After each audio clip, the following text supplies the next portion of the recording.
So we will have a best of 11 coming our way. TheViper, the undefeated player, against TheCode, his opponent in Deathmatch World Cup 2 and 3 as well. And they will face each other indeed in a best of 11. And some capture age bug indeed. Kind of what you predicted. Okay, now that one is solved. And we jump into the action. Could be a long series. Together with me will be Mr. Quendy True. Deathmatch World Cups 1 first place and Deathmatch World Cup 2 and 3 third place. We'll have TheViper against TheCode. Viper seat number 1, TheCode seat number 2. What is your prediction, my man? Well, based on historical reference, last two World Cups we had TheCode actually going to the finals against TheViper, and this time around, once again, it's a third rematch, I guess, or a second rematch, the third time that they're meeting in the finals. And you know, as much as I hate to say it, like I kind of have to say TheCode probably is going to not do as well. I mean, he's historically not done very well against Viper. Viper winning the last two World Cups, so. Yeah, I'm gonna go with like a 6-2 for Viper. Okay. Feels a very reasonable prediction. We see TheCode leading slightly though. He is suffering quite some villager losses, as we can see. 6 kills there for the Snake, 3 for TheCode. Is trying to even that out a bit. Some villagers exposed. Will get another kill. 7-4 overall. TheCode slight population lead. And I think he did not get a market, or what am I witnessing here?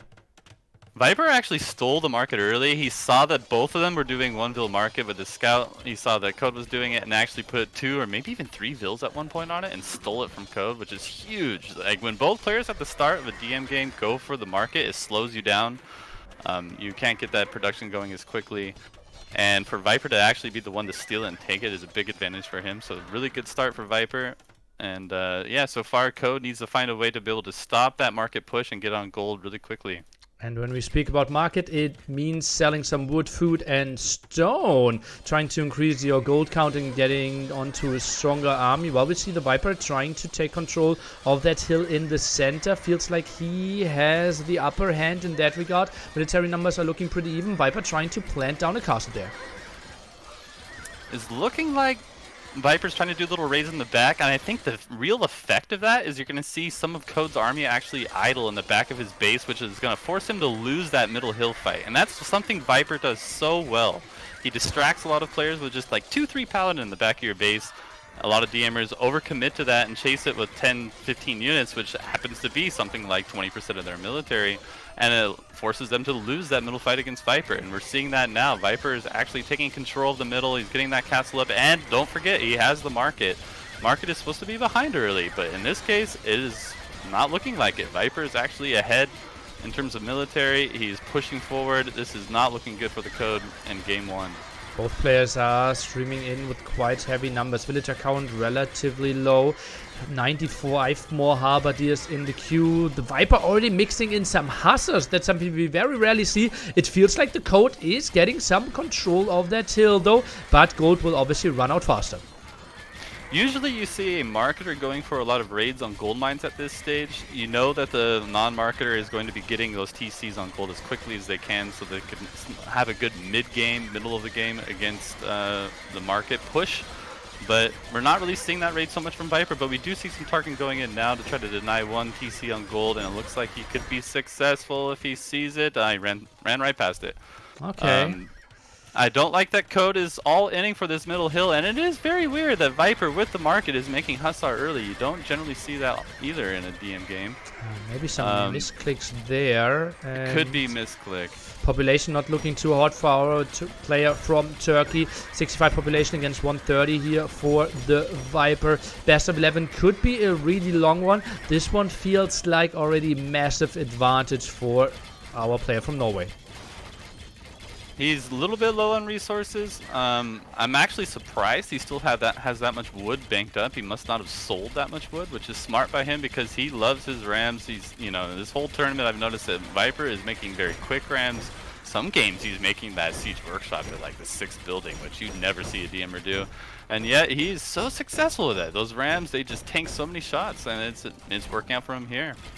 Castle finally goes up. That villager deserves a medal. Under all this fighting, he just did his job, and the Viper is soon maxed out while the Code struggling with 80 population. And you did mention the Rams. They are aiming for the stone now, and gold in the back. The Code has to give this one up, and mind games were on. I did practice quite a bit with the Viper, and we tried to figure out when is the Code going for the market, and apparently the good scouting by the Viper really helped him there and get the first W in the Very series. well played by Viper. You know, you could tell he put in the work, probably with you, Nilly, to figure out the best way to play against the Code. He did a one-vil market similar to Code, and then he countered Code's one-vil market by simply putting more vils on it to snag it first. Very well played by him. Very quick out the gate, good decision making. And then he all in for that hill. You know, Viper historically throws a lot of units around the map. This time he didn't do it. He knew that hill's importance, and he took it from Code and won the game. Yeah, actually something that we kind of learned today. Viper maybe went for too many side attacks. We agreed on only send 2 paladins around and then focus on that one heavily, because the Code is a guy who goes for it quite heavily. Obviously big advantage for the Viper that he sees so many games from the Code, while he had a pretty clean sheet and didn't need to show that many games. Let's take a look at the statistics over here. KD way better for the Viper, plus 80 kills. Did get a building kill there as well. Army high 170 to only 77. Yeah, naturally you're going to see a good kill death ratio for the market player. Usually a non-market is going to have a couple extra barracks. You know, a marketer you usually see maybe 5, at most 6 barracks. A non-marketer might go as high as 8. And those barracks producing halbs are going to be, you know, cost effective, but you will lose more of them than your market player. So you do typically see a kill death ratio in favor of the marketer. And yeah, just, you know, Viper just showing his powers there, just overpowering Code on that hill when taking that market early. Very well played by Viper. Yeah, indeed. And now we get into something that I really, really love in this tournament. We get into the scenario where the Code can now decide on one map, and then he offers 2 civilizations. And the Viper can then choose which of the 2 civilizations he wants to play. The Code is picking the other one. So the big goal and mindset and preparation will be seen here. What are your thought process? What matchup do you want to see him go for? Well, hopefully Viper's not listening. I would be surprised. And obviously, being the DMer and Code being a good DM friend of mine, I'm a little biased for him. But if I am Code, I hope that he knows some of the sneaky picks that I was planning, which I never got to use. Oh, actually, you know, I unfortunately. That's a weird choice. So settings actually changed. Viper is deciding first. This is new. Normally really? we had it the other way around, but winner brackets champion picks a map and 2 civs. So it didn't I even forgot matter. about that detail. Okay. So Viper is actually offering. I will quickly jump into the game and remind them though, because this is untypical. That's a good idea. Remember, Viper is picking map and civs first. Code chooses. I'm not sure. They said they knew. They are prepared. Viper saying, you think we're not prepared or what? I will drop a good luck, have fun. Code even XDing in there as well. So, okay, let's assume Viper's not listening. And I'm pretty sure, like, I think, is streaming as well. So that's not going to happen too easily for him. Yeah. And he also has a delay on his stream, obviously. What do you think would be the best pick for the Viper against the Code? For the Viper against the Code, that's actually tricky. I think Code is actually quite good at random civs. He played a lot of it in the past. It's going to be hard to trick the Code, but I think the best way to do it would be on a map that, you know, DMers are not as accustomed to playing random civs on. Perhaps Golden Swamp. Viper has played very well on Golden Swamp this tournament. So I think maybe something on Golden Swamp. If I were Viper, I would just keep it really simple, like 2 civs that are relatively even on Golden Swamp, maybe Tatar or Lithuanian like we've seen a few times through this tournament. I would not personally go for Burmese, Vietnamese, but that's maybe a possible choice. I'm not really sure. I was actually so mad at TheViper, right? We had a training session this morning, and he came up with the newest, wildest idea. And I always said, like, no, this is not going to work, Viper. Why are you doing this right now instead of us getting together 1.5 weeks ago? And he goes for an interesting matchup. So we will have Arabia being the map of Viper's choice, and he offered Japanese and Tatars. Chat, what would you go for? And Kellen, you have to tell me as well. Japanese Tatars? Which map was it? Sorry? Arabia. Arabia. I see lots of Tatars in the chat. Some people want to see Japanese towers. I would have to go with Tatars. I think it might be the wrong map, though. Because they did start and they cancelled the game again. So I think Viper wanted to go for Acropolis. Yeah. Oh, Acropolis. That's a whole different ball game. Yeah, I think so as well. Tatars can't use their hill bonus very well there, other than the original Acropolis. But you really hope not to be stuck on your own Acropolis when you're Tatars against Japanese. Japanese is a slower civilization in DM. Tatars is going to have to be very aggressive on taking the map quickly, using those long-range trebs to snipe down a lot of towers and prevent Viper from getting on stone is going to be a key thing here, not so much the gold. Viper, he's also known for going on relics really quickly and trying to steal the ones on the outside of his opponent's base. He actually managed to do that against Rage yesterday in the winners final.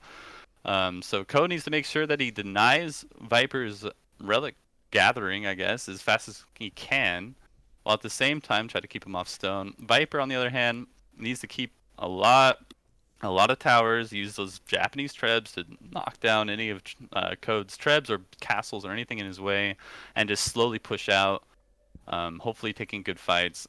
Personally, I think I like Japanese better on this map. I think Tatars is my choice, so really nice that we're disagreeing there. I think Tatars just RAM side attacks are really good. You have siege RAM, you have incredibly strong CA, you can obviously very, very easily defend your own base. You have hussars that are strong as well. You have full mobility. I think Japanese are kind of the one-dimensional push with traps and towers, but the side attacks should be so good for Tatars. That's true, but those towers, if you have enough of them protecting your wood lines on the sides, they actually are really hard to bring down even with rams. Those towers shooting so many arrows, they could actually... You have 19 range on your traps. That's true. 19 range with traps. If Code can put some good castle placements sort of aggressively near-ish to Viper's base, in range for his long-range trebs to actually start firing, that would be perfect. As long as he could prevent Viper from getting his own trebs onto shooting his. Japanese trebs are just so nice in that regard. Japanese, they're also generally very cheap on gold, so he could afford to make a lot of trebs and probably onagers. And if I were Viper, I would probably play this with just onagers and infantry, maybe adding a few HCA here and there. But skirms as well, just because the Tatars is going to go really, really heavy on HCA. Okay, yeah. I don't mind skirms too much. The extra bonus still should be going through. And we will see this one. Apparently, people are watching both streams, and that is lovely, supporting both streams at the same time, and saying that the Viper really wanted to play Tatars. But obviously, if you really want to play Tatars and think it's better, then probably you made a mistake here. Let's take a look how they're opening this one. We will see the Viper opening with 7 archer ranges and 1 barracks, so that will be lots and lots of CA. And on the other side, we are seeing an opening of 1 stable, 4 archer ranges. Oh no, that's 7 archer ranges? Something like that. Very similar, very similar opening from both players, except just the difference being the barrack and the stable. So both of them are going to be fighting a lot with CA. Naturally, the Tatar CA is a little bit better with the extra Pierce. So that's going to be helpful for the Code here to take early wins. It's just a matter of whether or not Viper can get some towers and key locations quickly. And not lose too many villas here at the start either. It looks like Code is going to go for an early rush with the little bit of camels that he is making. And with the early market. And I told Viper, like, if I'm getting Tatars here, I'm rushing out that market. I told him, when we discussed this matchup, that if I'm Tatars, I open 3 villages on the market. Wow. 3 villages? I would definitely not do that, personally. But It looks like, though, Code did go on the market quicker than Viper. Very well done by Code there.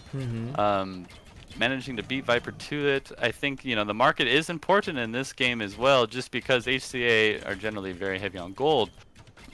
Keep in mind, to all the people viewing that are not as familiar with DM, it's not like market is everything in DM. It's just some civs and some matchups you really want it.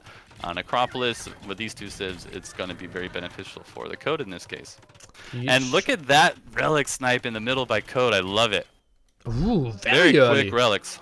Especially against Viper, yeah. That's something that you don't usually see from the DMers against Viper. DMers are usually ignoring those relics early on, allowing Viper to try to snag them early, instead going for trying to put a lot of pressure on Viper early. But in this case, it looks like Code is just running around and actually snagging that relic so early. I love the way Code is actually playing this game. Oh man, look at the queues. 105 heavy CA in the queue versus 102 heavy CA in the queue. This is crazy. This will be madness. NCA is trying to find some villager picks here. Viper will get some himself, runs into some CA, and... well, can he deny the Monk there? Wouldn't be the most important thing, but knows the bad news. It will likely be 3v2. What? Are we having reversed players? Look at this one. He's nagging the one at the top as well, Kellen. This might be 4v1 relics. This is a World Cup first that we've seen someone actually go steal Viper's relics like that. That is amazing play by Code. He even went for the one on the far right, but getting sniped by 2 Samurai. Really well played by Code. I'm loving the way he's playing this so far. He is actually losing, though, a lot of units. You look at the kill-to-death ratio. Viper taking a quick lead there. But I really also like the unit composition from Code. He's switching quickly into those Keshiks. Keshiks are nice. They're cheap on gold, and they will generate their own gold back. They'll be very effective here for Code, but he needs to get on the map quickly. He's allowing Viper to move around. Viper needs to also be making towers on that map as fast as he can here. And it looks like he's actually going for siege workshops in the front of his base. I kind of don't think I like that. Viper maybe realizes, oh god, relics are looking really bad. Likely that I will be 4-1 down. Opponent has the market. Maybe he realizes if this game goes to the 1 hour mark that he has no chance in this game. Maybe he thinks a one-dimensional push to the center is the only way to go. And then these siege workshops kind of make sense. I guess you're right about that. Although, I don't know what he's going to do with them. Maybe make some siege on it, or sorry, regular onagers. But the Rams from Code, which Code is already making some forward siege workshops of his own. That's going to be more effective than anything Viper can really make from the siege workshops. I really think Viper just needs to go for a wood control here and start to take, you know, some towers on those wood lines. Those towers that Viper is making on the edge of his base, his Acropolis there, don't think those are the best placements. Viper doesn't even want to go for too many towers. He did sell 1,000 stone already, but is 50 population ahead. Look at the army value, 13k against 9k. Not sure if Code really wants to take this fight. Onagers could be really good. Goes for one snipe. Eats some shots. Is Code really forced into taking this one? The Rams are tanking. That's probably why he's taking this fight. He needs to back out now, definitely, and it looks like he's going to. I'm actually surprised that Viper hasn't even taken his own relic yet. Code, if he realizes that, could maybe even go for a steal, but honestly, Code already with 4 relics just needs to sit on that lead. I would love to see Code be adding actually some Hussars at this stage. Also with the extra Pierce armor would be really helpful against that huge pack of HCA from Viper. Looks like Code is adding some of his own onagers too. Kellen, look at the villager queue from the Viper. 0. Viper is playing this all in. He's all-inning it. And that's probably the right move in some respects. I mean, you're that low on relics. I don't think I would all-in it just because look at how much control he has in the middle already. If he just seals this up with some towers in the middle, he can make this a nightmare for Code to ever gain back control. But he's just all-inning for it. Will he be successful, though? He's going to start fighting uphill against Tatars. I don't think I like that. More food sold now, down to 5k food. 11 villagers, not producing more. He's going all in, tries to get to 189 army or something. He's killing some more. Not sure if the Code realizes how it's looking. This could easily be a GG with like a solid 120 villager lead. You almost never see this big of an army in DM.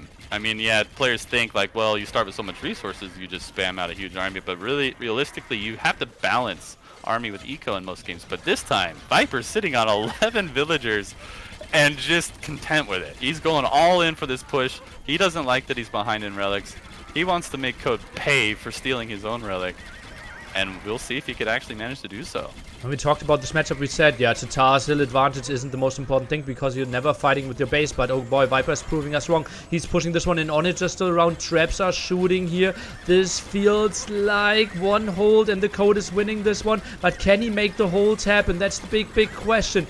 Population-wise, Code has to be happy. Where is the production of the range units? Where's the production of the melee units? I don't see that either. Wow. I don't know if Code's going to actually even hold this. He's trying to snipe down those onagers with his castle. He managed to take a couple out, but the others were actually protected by the HCA of Viper. Code needs to back a little bit here. I hope that Code realizes that Viper is all in. He might be assuming, well, Viper must have some eco behind this, but Viper's got nothing.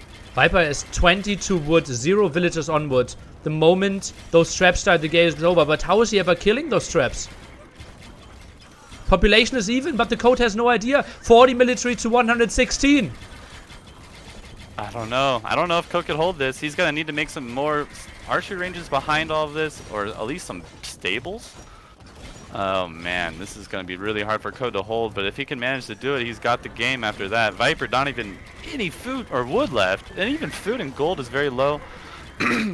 His 11 villagers seem to be either building or 6 of them actually on gold mine. But I think Code is actually going to manage to hold this.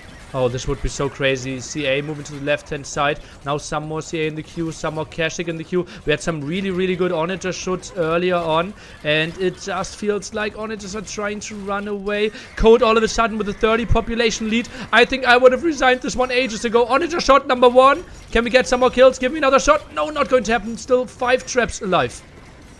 The relics popping out for Code. Viper's going to have to try to steal those. I mean, but Viper, he doesn't even... Okay, he's got enough gold to make 2 monks. Does he have a monastery? He has 2 monasteries. He has 2 in the very back of his base. He probably would love to make one forward if he only had the wood to do so.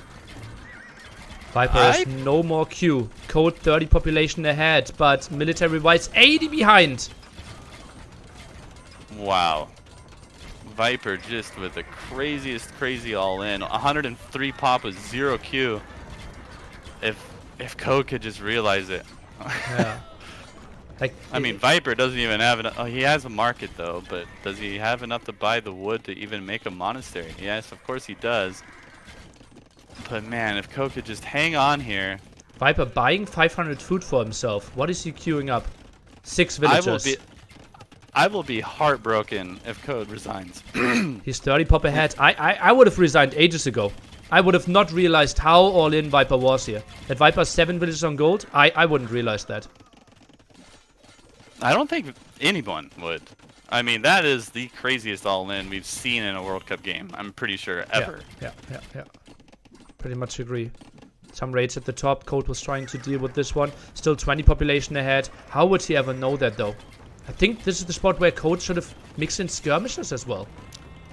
Now he does. Skirmishers would be helpful. I think he just needs to use every bit of resource he can right now. He needs to make some more hussars. Anything to help win a fight. If he could just win one fight, that's all it takes. Code's starting to look like he has very little eco now, but he does still have 87 villagers, but 39 currently idle. Oh, yeah, running with 40. The raids are just so good here at the sides. Is Code taking this fight? I think he is. Is that the best one, though? Now the Kashik's into the Halberdiers. Doesn't feel like the best one ever. Tries to find a better engagement. Maybe pull the villagers as well to tank some. Could be a thing. Skirm numbers simply not enough. Viper, 20 population behind. The Kashik's not really doing their work. I think Code might just lose it right here, right now. Oh my gosh. Oh my gosh. I've never, ever seen a game like this. Oh man, I bet you Code right now is looking around Viper's base and going, what? Really? Nothing? I mean, Viper, 21 villagers. Oh my gosh. 80 pop and win. 80 pop. I mean, he's he's behind by 18 population, and he won the game. This Wow. might be one of my favorite games of all time. And I've probably spectated over 10,000 games. That was insane. I mean, the only thing that may trump this in terms of like the most crazy comeback or crazy game was maybe the one when Code actually beat Viper in something like 2 minutes in an Indian War in World Cup 2. Yeah. That might be the only thing crazier than this one. That was just insane. We have to give it some good look into the statistics now, because those should be wild. Military-wise, 189 military at one point. If Code was stream cheating, he can just see this, go for 20, 30 skirms on the hill himself. He holds this one, game is over. But how do you have no way of scouting this. You have no way of seeing this. Look at that timeline too. You almost never see the winner actually decreasing in his like overall control of the timeline. Blue is winning here. And guys, dark blue is military, light blue is economy. Economy in quotes, obviously. Gathered resources, 19k, worth 6k, and that's actually including the market. So I think he actually, without market usage, gathered like, I would say like 3,000 to 19,000 resources. Yep, definitely. 15. Oh man, I'm still in shock. Viper is the only player in the world who would ever pull that off. I could say that with full confidence. Yeah. I couldn't add another name to that list. 0 wood collected, 0 food collected. Oh man. Oh man, what a game. Oh man. Yeah, I mean, if Code probably right now is kicking himself. It's like if he had just masked up a bit more army before he took another fight, I think he could have held that. Oh, it was such a nail biter. That was so close. Now the question for the coach. Do you ever want to provoke Viper that much again? Do you ever try to go for the relic steal again? Or just trying to play a more peaceful game in the future? I think if I'm Code, I'm feeling like, okay, I'm not going to let him push me an all-in like that again. And I think he might take some of the emphasis away from relics, whereas Viper's going to do the opposite. Viper thinks like, okay, Code is really after my relics. I'm not going to let him steal my relics this time. So it's going to be interesting to see. We have the next game looks like to be Arabia Vietnamese Khmer with the Code taking Vietnamese. What do you think about that, Nilly? I always ask my chat first what they are going for, Vietnamese or Khmer, what they like a bit more. The Viper did choose Khmer, and we have seen that Khmer has some nice early pushes and can go for Scorpion Elephant, the big army, but Bombard Cannons for Vietnamese can get some nice shots off. Side attacks need to be mixed in there for the Viper, because I think the push through the center this time should be better for the Vietnamese player. Oh, really? I think the push with those siege rams, yeah, that's so strong from the Viper. You know, it's going to be great for the Khmer. It's going to come down a lot to what is Viper's opening. Is he going to go more barrack into quick siege workshops, or is he going to go stable and trying to do a lot of elephants? That's the big question on my mind. Oh, we can see 5 stable, 5 siege workshops here by the Viper, fighting a 6 bit. stable. 6 stable even. Okay. Pretty. Okay, so Viper going very aggressive start. Usually you see a DMer take this kind of start when there's a big hill to grab somewhere in the game, and it does look like there's a controlling hill right outside of the Code's base. It will easily control the Code's main gold mine, but the Code does have the advantage that it's so close to his own base. I would hope that Code realizes that necessary hill and won't let Viper take it anytime soon. Viper snagging a Vil though at the start. So the Viper already up by 1 Vil. And taking the market quite heavily, selling lots of stone there, as we can see. Also sold some wood and some food, something we don't see too often in Khmer War, because, well, you burn through that food and wood pretty damn quickly. Oh man, I don't think I like that either by Viper. Viper just plays so unusual. It's going to be always hard for me to be accustomed to that. Selling that much stone You know, I think with Khmer you want to have a lot of map presence. Having a lot of castles controlling it would be really helpful for him. Both of them committing to a huge fight now in the middle, and it looks like it's going super well for Code so far. Loving the way Code's playing this. I think Viper didn't wait long enough to get any Scorpions going, and Code is controlling the majority of that hill, already with a castle coming up on it. Looking great so far as an opening for the Code. Khmer is so good because of their Scorpions. Extra damage there against elephants, obviously great against halberdiers. So you really need to wait for those numbers. That's a mistake that Viper did. But now, I think with only 5 you can make something happen. Viper expanding heavily on this map. Halberdiers are being mixed in. Seems like a tiny bit of a better fight for the Code. Even puts some elephants to kill those Scorpions. Nice move. I really like that move. It's distracting a lot of that Scorpion fire, and I think that's the most important part. Keeping a lot of Scorpion fire away from the mass of the fight. That'll be helpful for him, but man, I really hope he doesn't let Viper build those castles around the map for free. We've seen Viper do that in other matches, like for example against Rage. He built these castles with just nothing protecting them around the map. And if Rage, or at least Code here, sees it, he could deny it, but so far looking really good for Viper in terms of map presence. Those castles will protect the relics, and I think that's really the thought process behind Viper's castle placements there. Okay, now the bombard cannons are coming out. I would have loved to see them a bit earlier. The first shots there, and it feels like halberdiers need to be around to protecting those bombard cannons. Dying quite quickly, 9 more in the queue, but it just feels like Viper is taking the way better fight. Those Scorpions just killing so much. This is a really great fight for Viper. I think he's going to take control of this hill. That big market that he did is going to pay off for him here, I would say. Looking great for Viper, and especially with those castles all around the map. I don't know if Code could hold this, but if Code does hold this, he would be in a decent position at least. Having this really big hill here will give him at least a chance in this game, but I'm afraid Viper might just take a huge relic lead here soon. Viper no more elephants in production. I think he won't have a buffer in front of this one. It's only siege from him from here on out. If we get those bombard cannons out, I think the Code should be able to hold this one. Where are the elephants from Viper? Non-existent anymore. Viper actually going with Hussars, and that could be effective, but I don't think it will be in this case. I think Code has enough of a buffer in front of those bombard cannons. Code needs to find a way to deal with those siege rams. He's aiming the bombard cannons mostly at the Scorpions, but I would personally just love him to knock out those rams. Prevent Viper's push from having any more advancement here, but knocking down the castle now from Code is going to start struggling unless he could find a way to deal with it. I do like that he has bombard cannons out. Actually, Viper's Scorpion number is very low, only 15 now, and dropping.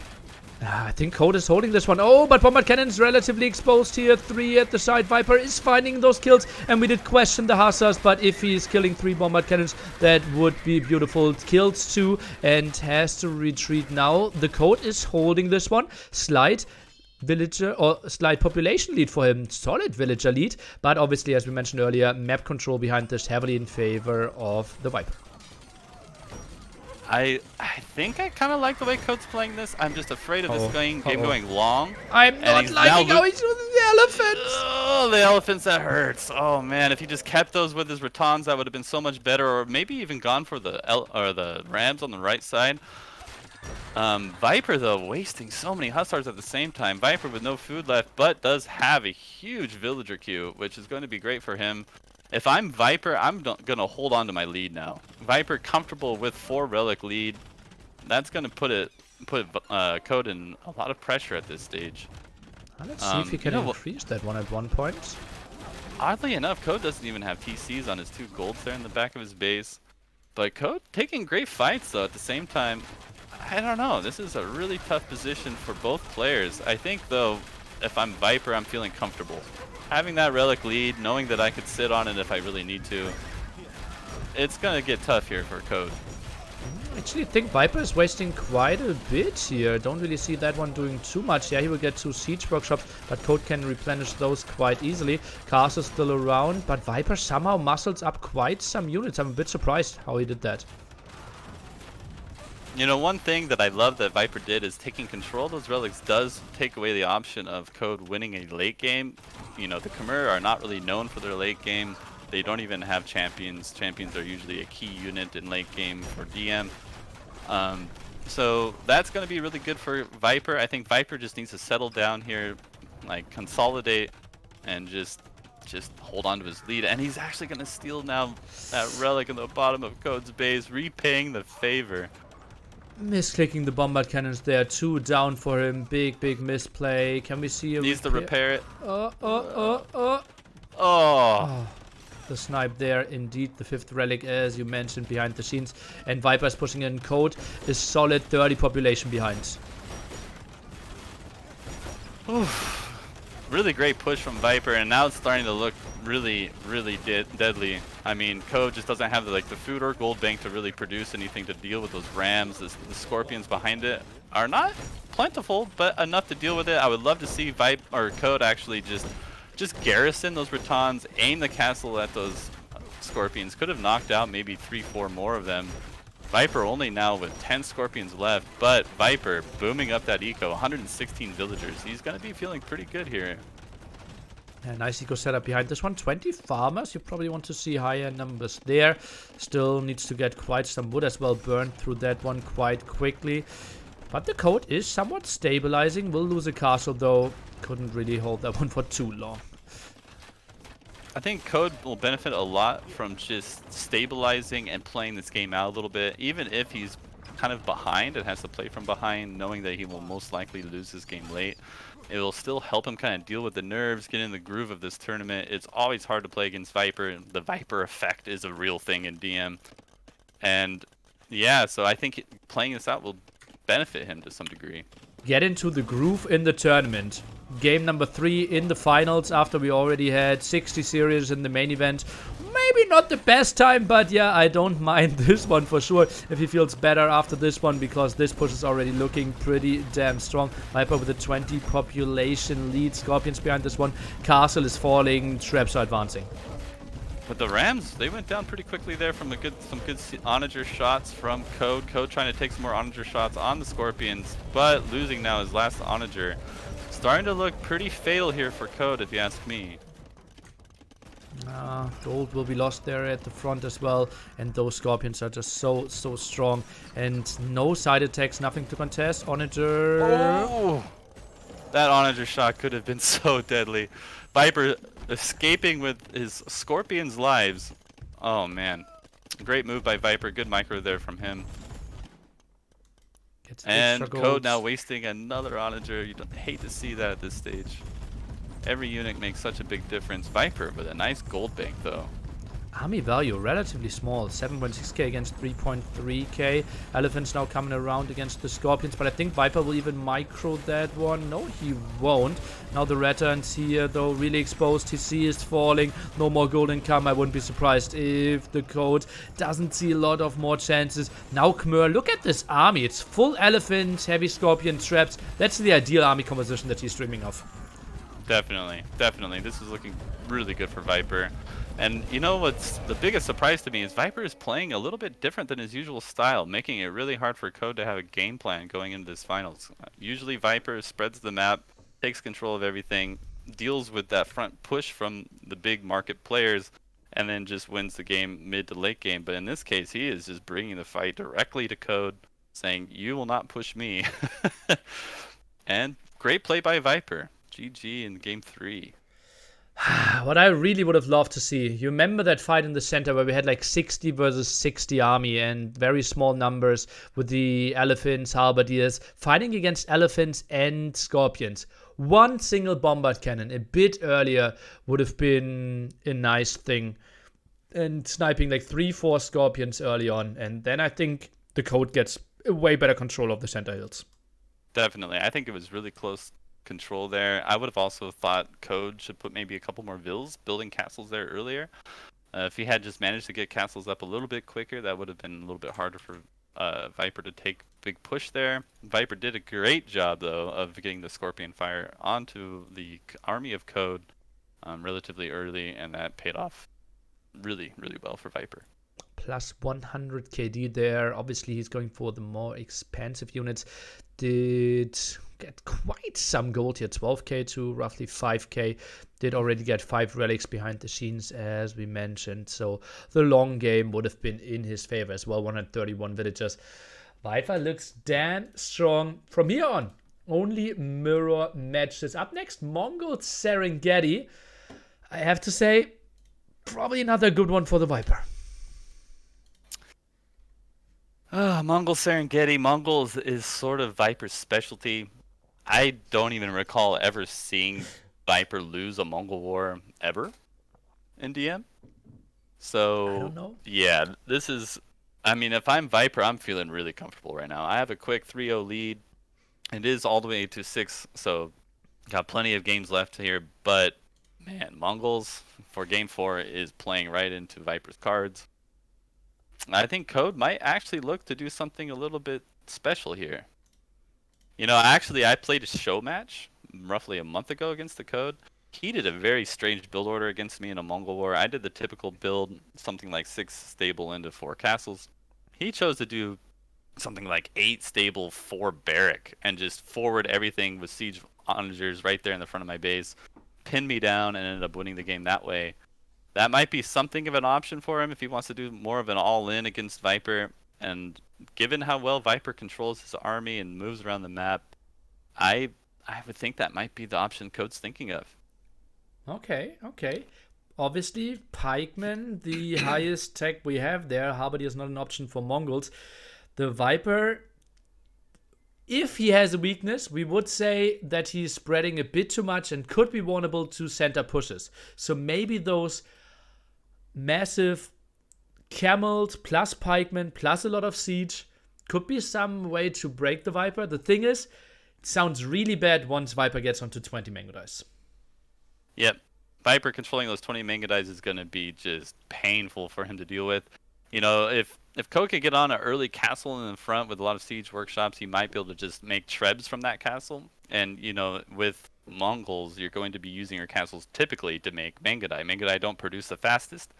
By making his trebs early and putting pressure on the castles of Viper, that might be one way that he's approaching this, but we'll have to see. We indeed will have to see. Oh man, what do we have? We have Cumans Arabia. I think that one should be a pretty good one for the Code. I know that Viper doesn't have the greatest training on that one yet, but we will see. We did talk a bit about this matchup. He knows how crazy Step Lancers are. Do we see Step Lancers in Mongols War? No, not really, right? No. They do have that extra HP, but overall, they just aren't that good, especially with the less armor. But yeah, okay, so we're in now to Game 4. NPC 6 stable opening with 4 castles, so exactly the standard that you were just talking about from Viper's side. On the other side we have what looks to be 6 stable and 1 market for the Code, so mango dice will be way later for him. I don't know if I like the market play from Code. You're losing a villa early too, that hurts. But maybe Viper will lose? Oh no, Viper not going to lose a villager to Code. Good start again from Viper. Taking the early Vill leads, I think, are helping him a lot. Code now selling down a lot of the market. Going with a 7 stable. He might even add one where the market just was. Deleting it to make more room for his buildings. Now going 8 stable. I think he's going for a build similar to what I was talking about, minus the barrack part of it. Okay. He even sold 500 stone, something we don't see too often. Went relatively heavy there, down to 41 food. And now let's take a look if he has any losses. Camel still at home. Can he find something? Viper does a good job of creating somewhat of a base in front of his base. And most of his villages are protected quite nicely there. Viper retreating from his housing. He doesn't even need to build houses at the moment. He has a good enough pop cap to not to just retreat from building any houses at the moment. Going to get those castles up relatively quickly. Has several villagers building each. I like the way that he set up his base there. That's a kind of innovative. Yeah, absolutely crazy. And he will have super safe gold then after this one. Now, is a bit late on the siege, but that's the same for the Code. Mangodai numbers should be really, really good. He is very defensive. So technically the counter to this is get map control and get relics, but the Code not on the map at all either. Code and Viper actually both rushing really late. Viper even now still rushing a lot of units, and I think Viper doing the early switch into Hussars Generally, in a Mongol war, you want to switch from camel to hussar as soon as your castles come up. You don't have a threat from the camels anymore, and the Mangudai do well against camels anyway. But I don't know. That might also make him lose a lot of map control. I think Code needs to get out on that map as quickly as possible. He's throwing some camels out there on the relics. He knows Viper loves his relics. Viper building 2 monasteries already in the back of his base. Yeah, Mongols War, obviously, from now on you're not really taking any losses at your starting base. Castles are up, so trying to, well, play the long game, get some control. There's so many gold spots to grab, and as you mentioned, still 5 relics. Puts a unit next to every relic. I love this play, looks so pretty. Code trying to get out on the map. I love that castle by Viper in the south. I don't think Code's even going to see it. Viper moving around with those Mangudai too, gonna snipe that Vil quite quickly. It looks like Code now actually going down there. That's really good for him. He needs to deny that castle and take control of the south. The south has 2 relics that he has to maintain control of in order to have a shot in this game. And good deny there from Code, taking away the castle there from Viper. Viper trying to snag the Vil. Come on, Code. Code could have microed that Vil maybe a little bit, but oh well. Mangudai count 19-6 right now, so Viper getting onto the better numbers. Camel's not the greatest thing ever against buildings. Now takes a really poor fight in my opinion here. Code, that's not really the one you want to take. Viper sends some more, and now this is heavily contested. SOs are joining the party as well, going for that castle. Oh god, this is getting messy. This is a big fight here in the middle. Viper just had 5 villagers on that castle. Where is he going with his villagers? I think that was a big misclick by him, losing all 5 villagers to a couple siege onager shots. That hurts for Viper. Viper actually even took a couple siege onager shots on his Mangudai, but didn't lose any yet. Viper, though, no control of that bottom site quite yet. I think Code's going to do everything in his power to wrestle that away from him. Oh, fight at the top is going in Viper's favor, trying to go for the relic there. Good job. Big onager shot. Ooh. In the center, Viper still trying to split away. Viper with a 20 villager lead. More villagers being sent. Ooh, some good SOs. But Code can't get more on the field. Hussar production simply non-existent for him. Didn't the Code go for any Hussars yet? He made some hussars. He looks like he's going for more now. 40. But oof, this is rough for him. Viper just with a huge hussar queue. Trying to raid now in the back of Code's base, but he needs to retreat from that location. Hopefully he sees it. It doesn't look like Viper sees it though. He's going to lose those Mangudai to Castle Fire, but Viper taking control of the south. That is a key location for him. And neither player getting on relics at all at this stage. Viper though is sending a monk to the south. Oh, actually, I didn't even realize, but Code actually snagged that relic from the far south. That was a great move from Code. Love to see that. And one from the top as well. So he gets the 2 furthest away from him and could technically go for 4, but he needs to stabilize first. Still a solid 15 military behind, villagers behind as well. And as we can see, food now pretty much at the bottom for both players. We need to see some heavy farming. I would love to see Code take a relic lead by taking that middle relic. They're going to fight for that now. Viper sending a lot of hussars there, realizing it. And there's also the one in the south. It looks like Viper is just about to snag that. Code is not even going to contest it. Code basically just giving up the south, which he, I think that's a reasonable move at this stage. I love the castle placement though from Code in the top. That's a commanding position with the hill. It's going to be Code controlling the top and Viper the bottom, but Viper snagging that relic that was oh so necessary for him. That's going to give Viper a 2-3 relic lead. Yeah, we'll get to those, and it looked so good for the Code, getting the far away ones, but then the closer ones didn't go in his favor, simply because Viper had so much more map control. Still 30 population ahead, and it just felt like at one point the Code wasn't really using his stables when the Viper got so many hussars out to get the advantage. I mean, I like the way Code's playing this. He's not trying to do too much all in after that start. But Viper going to send a lot of raids around the map while also contesting the middle. Hopefully Code can garrison his villagers and not take too heavy of losses here. That's something Viper's oh so great at. Always fighting multiple locations at the exact same time. Great onager shots though from Viper. Code having a hard time microwing that. Oof. Oof.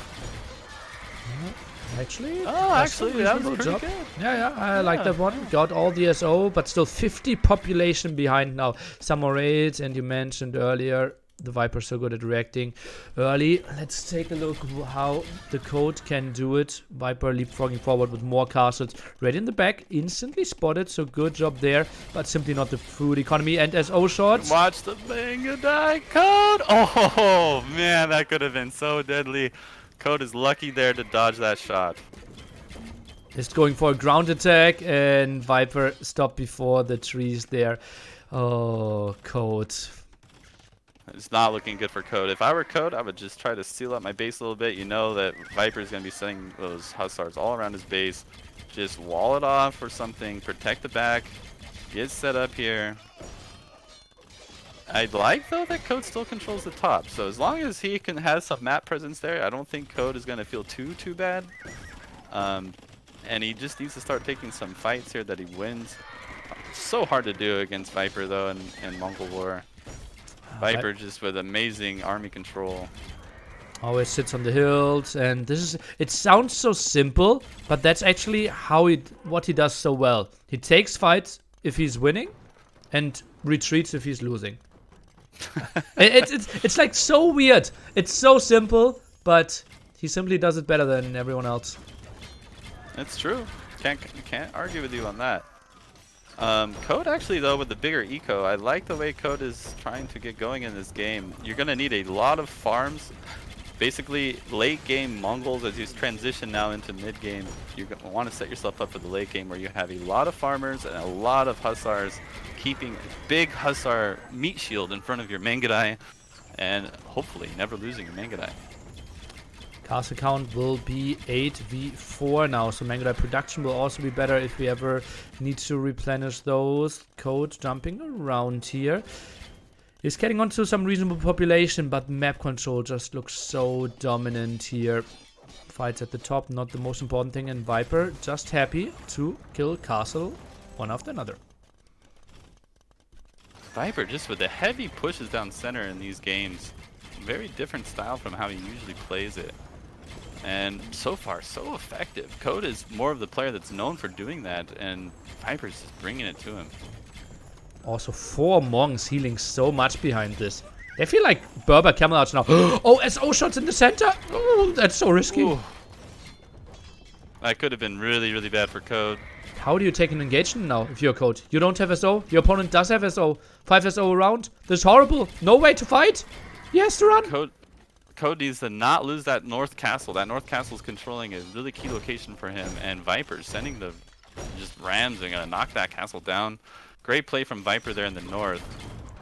SO shots there against the Hussars as well. The Code tried to split against it, but Viper's so aware, and the rams just so nice. Also house, and he's rebuilding the houses where the rams are coming in. Oh man, oh man, oh man.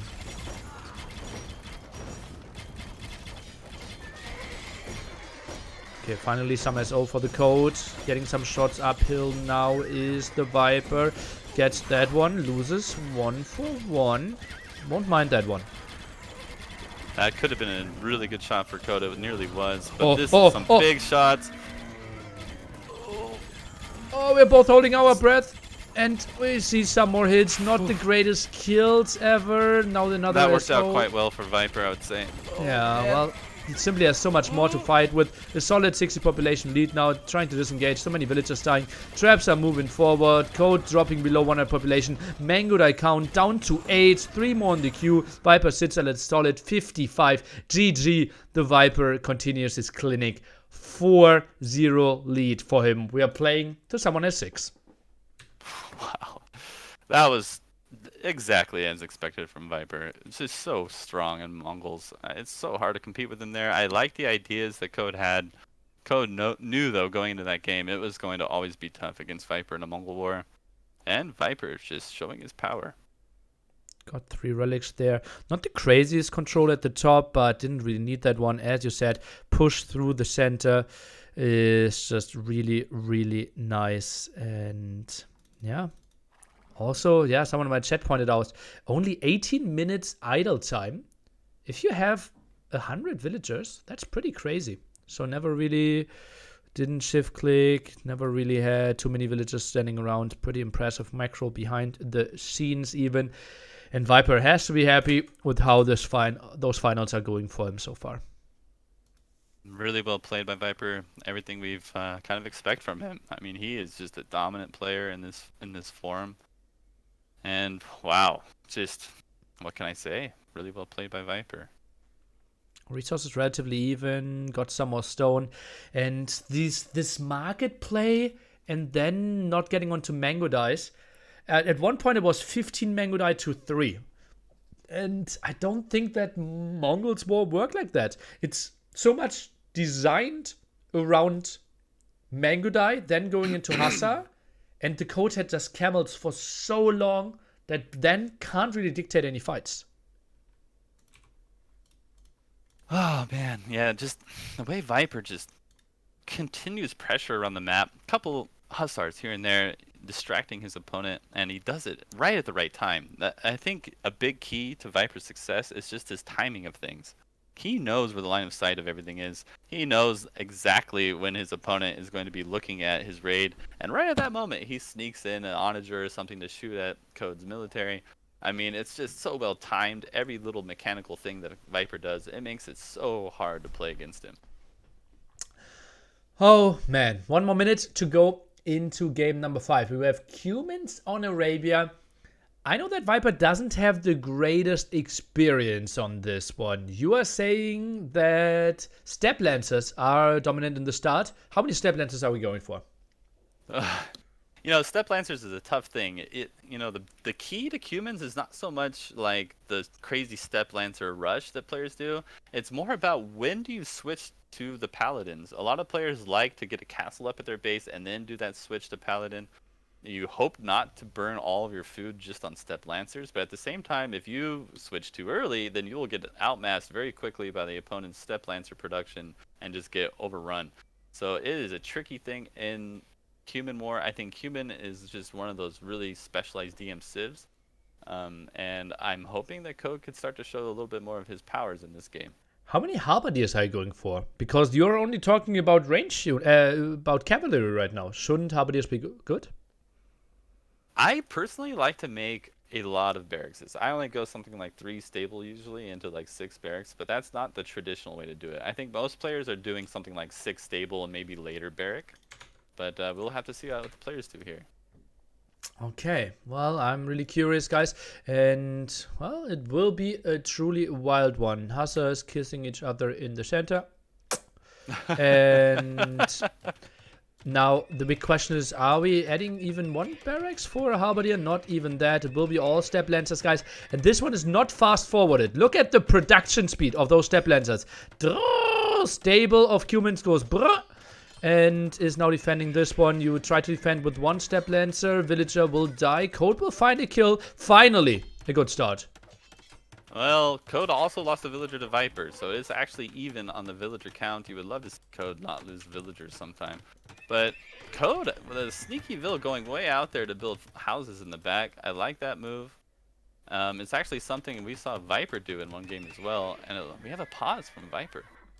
Okay, something we don't see too often. Maybe a hotkey for Step Lancers? No, can't be it. He is producing them. Not really sure what's... I like that villager is still standing up even though he has 0 HP. Oh, okay, and there it goes. Okay, 3 villagers, 2 villagers for the Viper. Oh god, this is madness. Viper is struggling here. It is looking really good for Code. Great start so far for him. But Viper gonna repay the favor now. Has a lot of Step Lancers in the back of Code's base. Now 3-2. Just one. No, it's equal villagers now. Man, these players are just trading blows right now. It is so close. But the thing that Code has that Viper doesn't is that Vill in the back of his base producing more houses, which is going to be so key for him to take a lead in this game. Great snipes by Code. It is looking pretty good for Code here. Code up by 1 villager. And it looks like he's going to be up by another villager here in shortly. Viper down villagers. To 1. And one villager for Code. That one was in the TC. That was one was in the TC. Now he's back to 2 here. Oh god, this is getting so close. Step Lancers are looking pretty solid. Is this the moment where you just patrol forward and try to go for the kill, or what's the play here? Oh, definitely. Code knows he's got a big lead, and Code is gonna all in this. There's no mercy now from Code. Code feels it. He goes, I just killed all of Viper's Vills. I'm gonna get him here, and he might even kill more. But the Step Lancers now coming in the back of Viper's base. Will he get more Vill kills? Come on, Code, look at it. Look at it. Do it. Viper's now trying to hide with the villager as well. Comes in with another raid of 11 step lancers of his own. Ooh. And we see the massive Qs. Better fight for the Viper in the center, I would say. Q still continues at the top. Maybe not the best reinforcement. And now deep in the base of the Code is the Viper again. Code down to 1 villager against 3. What are we witnessing? I don't know though. Code has a huge army in Viper's base. Code is starting to run around though. I don't know if I like that from him. I would love him to just continue to take the fight. I think he has the numbers. Population more than double for Code. Code is going to win this game in a really quick if he just alls in right now. Throw everything you've got at Viper. Don't let Viper distract your units. Viper trying to drag away some of Code's units there in the bottom of Code's base. Viper without the sneaky Vill up top, but I think Code might see it. Oh yeah, looks like it. Might even see the market there. Viper is trying to rely on that one. Is down to 10 gold, so really wants to have that one rolling for himself. Code is repositioning himself. Is there a chance for a hill? Yes, it is. Now tries to take this fight again. That one should be a really good one for the Code. Oh, how is Viper taking this fight? That looks horrible for him. This is going so well for Code. Code knows it too. Code is going to just keep putting on pressure on Viper. I'd love to see those Step Lancers at the top of Viper's base actually go in and snipe that one Vill. That one Vill is doing all the work for Viper at this stage. Oh, and it looks like Viper's going to lose another villager. Oh man, 7 to 5 villagers at 7 minutes is kind of unheard of in DM. It is just insane how much these players are hitting each other. And Viper down to no food left and actually doing the Paladin switch. The Paladin switch is way too early for Viper here. 17 He's going to get outnumbered so quickly if he's not careful. 17 paladins in the queue. Has 2 now right here, but the Code is already going for some halberdiers himself. Still not a single resource collected all game long. Oh my gosh, and now Code denying the castle being produced from Viper. Viper is just going to struggle here. Has a terrible queue since he's now stuck on making Paladin. If he could get the Paladin numbers up, he'll be okay, but it is going to be hard for him to do that. Code actually managed to keep some of his food in his bank in order to, you know, be able to go past this whole Step Lancer all in. Callan. Code, though, sending a lot of his army forward. Callan, look at the population. 48 Oh, for the God. Viper, 30 for the Code. What is happening? This shouldn't be a thing. I think Code just did the switch, and Viper still has a lot of Step Lancers left over, which is kind of propping up his numbers here a little bit. But looks like he's going to take a fight there in the middle, and I think that should be a good fight from Code. A lot of those Step Lancers are injured, but maybe I'm wrong. It's looking quite good actually for Viper. Step Lancer is really good at taking fights in big groups. Code getting up a castle, that is key for Code to start to feel comfortable here. Code still looking around for villagers in the back of Viper's base. He doesn't want him to have any this game, apparently. Okay. Well, we'll find another villager kill. That's nice. Now uses the market, sells some stone. Quite some stone. Even 1,000 stone sold there. Step Lancers trying to go in for the raid. Halberdiers already waiting. Nice move by the Code, who now has 3 farms. And Viper has just about 2. Oh god, what a game. 50 pop to 49 pop. Both players absolutely at the limit. 12 minutes into this game. Selling some more stone is the Viper now as well. Villager count 20 to 14. We're in an even game here, Callan. This is shocking. Viper came back in a game that I actually would have discounted him as dead at some point there. I mean, that was close.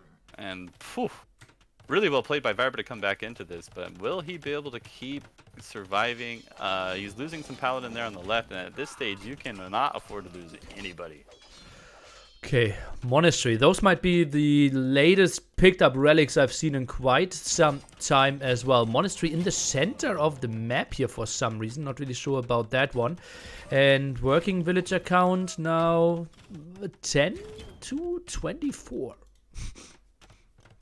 Code looking like he's getting his eco up a little bit quicker than Viper, but Viper is making a lot of TCs there on the left side of his base. Will he capitalize on this raid here? I'm not sure if Code will or not. That is... I don't think that's a good raid from Code, to be honest with you. maybe he gets out of there. Let's take a look. Kip checks are around. I don't think he wants to take a fight. Just run away, my man. Just run away. Run for it.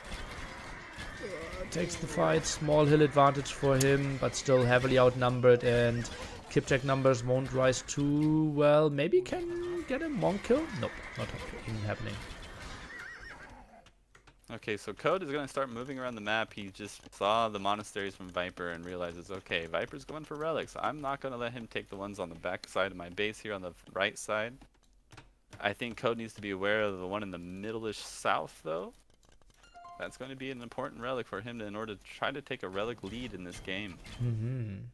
Yeah, I can see that one. Send some army over to control the one at the top. Viper sends a step lancer to the far right here. And Viper even buying some food to produce new villagers. Nothing else in the queue, just some Kip checks. And the code actually looks at 49 villagers. Is that maybe his way on muscling up a faster army? Military looks pretty even. 6k army value against 5k. Oh, this is such an intense game. Code wrapping army around Viper's base. Viper are fully aware of it, though.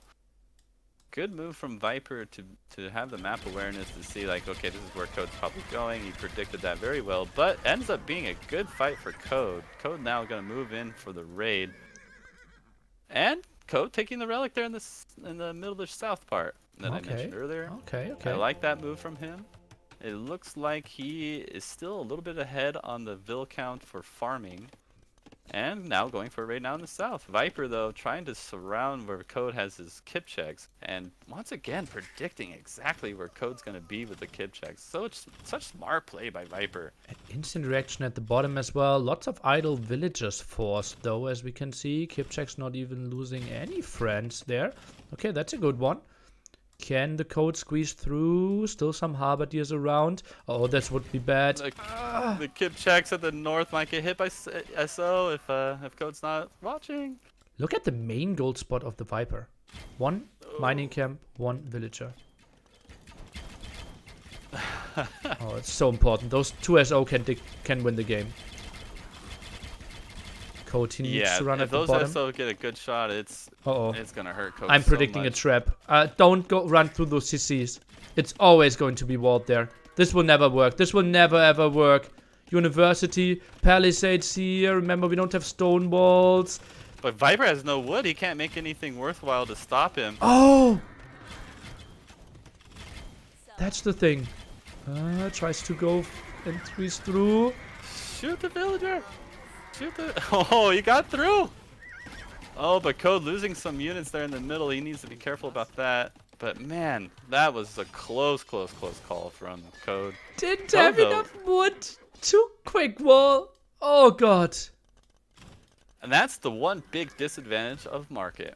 You're going to see Viper now getting on wood really quickly. He can't produce enough farms, whereas Code sitting still on a nice 6k wood bank. Not needing to worry about gathering any wood anytime in the near future. One SO to protect that trap. I think Viper will just run in there, get one kill, dodges quite easily, and yeah, shouldn't be a big problem. Gets that trap. I don't see Code ever getting a shot off there with only one SO. If he has like 4 and they're shooting at different times, that could be a thing. Loving the raids though from Code. That's exactly what you want to do. Just a couple Paladin to harass. Just enough to keep idling that Code or Viper eco. Viper right now just, man, he's got 40 vills idle. That hurts for Viper. Viper only sitting on 73 villagers, but Code only 81, so it's about equal actually economically. Viper now denying that castle in the north. Oh man, this is looking quite good for Code. Is it though? I'm loving the paladins that Code is adding. Well, Code does have the relic lead and the bigger eco, so generally. Oh, but big SO shot! And a second one. Oh, that was really, really expensive. Gets away with most of his kip checks, but oh boy, are they hurt now. I think the code needs to go back and heal them up. They are so hurt. He can't really take a fight now. He needs to just garrison them in the castle, I think. Okay, okay, yeah. One thing I really don't like from Code, though, is all those relics are right there in the forward monasteries. Well, if you lose that area, you lose the game anyways. Yeah, you can lose the monastery there. Yeah, yeah. Paladins around. Players now having a reasonable eco setup. 2 SO at the bottom side. Paladins around. And no, those SOs are unprotected. Step Lancer's closing down the distance. Goes for the trap, or is he? What is he doing with his SO? Indecisive. Ooh. Another Great big shots SO by shot. Viper. Oh, man. Look at Code's kip checks. They're all extremely injured. I don't even know if he realizes it. He needs to get them in some castles. Let them heal up for a little while. Code trying to put some pressure, though, in the south of Viper's base. Code's resource bank is starting to look kind of nice, I have to say. Yeah, selling quite some food as well. Economy still looking good. Gets the push at the bottom in. One trap only, though. Not the scariest push of all times happening there. And the Viper pushes through the center, and all of a sudden, well, those monasteries not looking too good. Just like you said. Oh, man. You hate to see that. Oh, great onager shot, too, from Viper there. Shooting ground ahead of where Code was going to be moving his SO. And we need some SO at the left-hand side. We need something there to deal with the mass kip checks that are surely coming over that castle. Will it be safe? Doesn't look like it. But this looks like the better army for the Viper here. He's going in for it. This is going to be a big fight. I think Code is trying to actually make this his main push, which is a smart move from Code. He realizes he doesn't want to fight up that little hill that Viper has in the middle. So instead, he's going to alternate and just go here on the left side. Good move by Code, and now is sending 5 Paladin into the back of Viper's base for an eco raid. But having to retreat from his trebs, that is nothing you ever want to see. Hurts Code there a lot. Those trebs are not cheap. Code had 6k wood at one point, and that point wasn't too long ago. I would say like 4 minutes or something. And all of a sudden, he can't even afford his own SO. Just 3 SO at the left-hand side, and Viper can't take those traps out. Code, though, killing a lot of villagers from Viper. And Viper are making regular camel riders. I'm not sure if that was a misclick or if he really thought that was the right move to do to counter the Paladin raiding him. SO trade at the top even, and some kip checks are being sent back. This one is a pretty even game, but we feel like it should not be. Yeah, it definitely should not be. Good, well, not a cost-effective, but still a good tread snipe, I would say, in the north by Code. He needs to keep that castle there. He cannot afford Viper to be able to wrap around and hit his eco that's very exposed on the outside of that. And Code looks like he's going to look to keep pushing there on the left side. Viper at the 30-minute mark, deciding to actually go for his main gold spot. That's something he's going to have to do eventually, right? Well, if he wants to win the game, could be a good thing. Now, a house block there. Lovely move by the Viper, just in time. And another SO. Code simply not going for enough SO for my taste. What is happening here? Oof. And it looks like Code gonna snipe another tread down in the north. And gonna look for another tread snipe, actually. I don't know if he'll get it this time, though. Those Paladin are weak. I can have the heal advantage to give me 2 more hits. Nope, not going to happen. 22 HP left. Finally, some big SO. shots. Oof. Oh, wasn't the worst shots. Those were indeed not the worst shots. Loses a trap. Most likely will lose his castle after this one. But finally, something going right for him. 20 population lead now. Resources still not looking too hot. And now big fight here in the center. Viper, is he patrolling in? Yeah, he had to. I don't know what Code's... I guess Code's going for some raids. He's splitting his hussars there in the north into 2 different pieces. He's going to try to hit the back of Viper's base. Viper now tired of these raids, making some castles there and having to run away from them. And Code taking a pretty good fight there in the middle, I have to say. Those Hussars doing a good job taking a lot of the fire away from the Kipcheks. At this stage of the game, when you're alternating to a late game in Cumans, you should have a lot of farmers. You see now Code with 53 farmers, allowing him to just spam those Hussars, move them around, and take a lot of the fire away from his gold units. This is going to become a gold conservation game, and you see Code with a nice gold bank at 2,300, whereas Viper only has 1,000. But look at him mining that main gold. Maybe a couple too many fills on that main gold. Oh, they're chatting a bit Maybe. there. Yeah, yeah. And Having Viper, coffee, you know. I don't mind that. SO shots are really important. Now 3 SO for the Viper. Some good shots here. Those SO are already weakened and Hussars are moving in. This one will be really good for the Code if I see that one correctly. More SO are falling. He has to be happy with this engagement. Yeah, he's losing all his traps, but Viper, that was a big loss for him. Viper's still struggling on his food eco. Only 28 farmers currently, whereas Code sitting on 54 is a comfortable amount of farms. He's probably going to end up going up to around 60, 70 at some point, but right now that's a good number. Oh man, I'm loving the way Code's playing this. Mixing in the raids with just a little bit of pressure in the middle, keeping Viper honest, never letting Viper move around. Do we ever see I'm Rams in this war? Usually not, unless you're talking about little side raids. But the thing is, Kipcheks are just so good against the Rams that you rarely see them. Okay. Code actually hitting 3 of his own Kipcheks there with his siege onagers. And now Code looks like he's going to put pressure there on the Hills of Viper. That's usually a sign that Code is starting to feel comfortable in this game. He knows he has a lead, and he's looking to push his advantage. And gets another raid in at the back there, and that was already the area where Viper didn't really saturate his farms properly anyways. Right hand side push will be the important one. Hussars are moving in again. Will maybe find the kill against the trap. Looks like it, even taking the advantage there.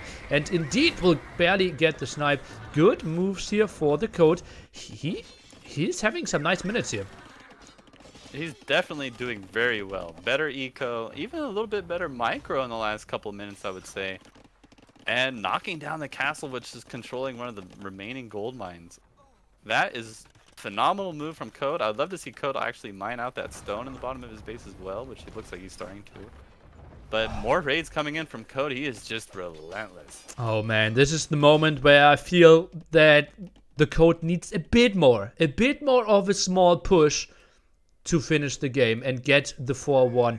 Maybe the chat with some Neely energy and some toads can help the Code out here. He's pop limit, the Viper as well. We're taking this nice hill advantage, and guys, send your energy. We don't want to see a 6-0. Let's hope that the Code can finish this one out. He's now taking the advantage, but the Viper built an incredible force. Look at that one. 87 military, 11k army value.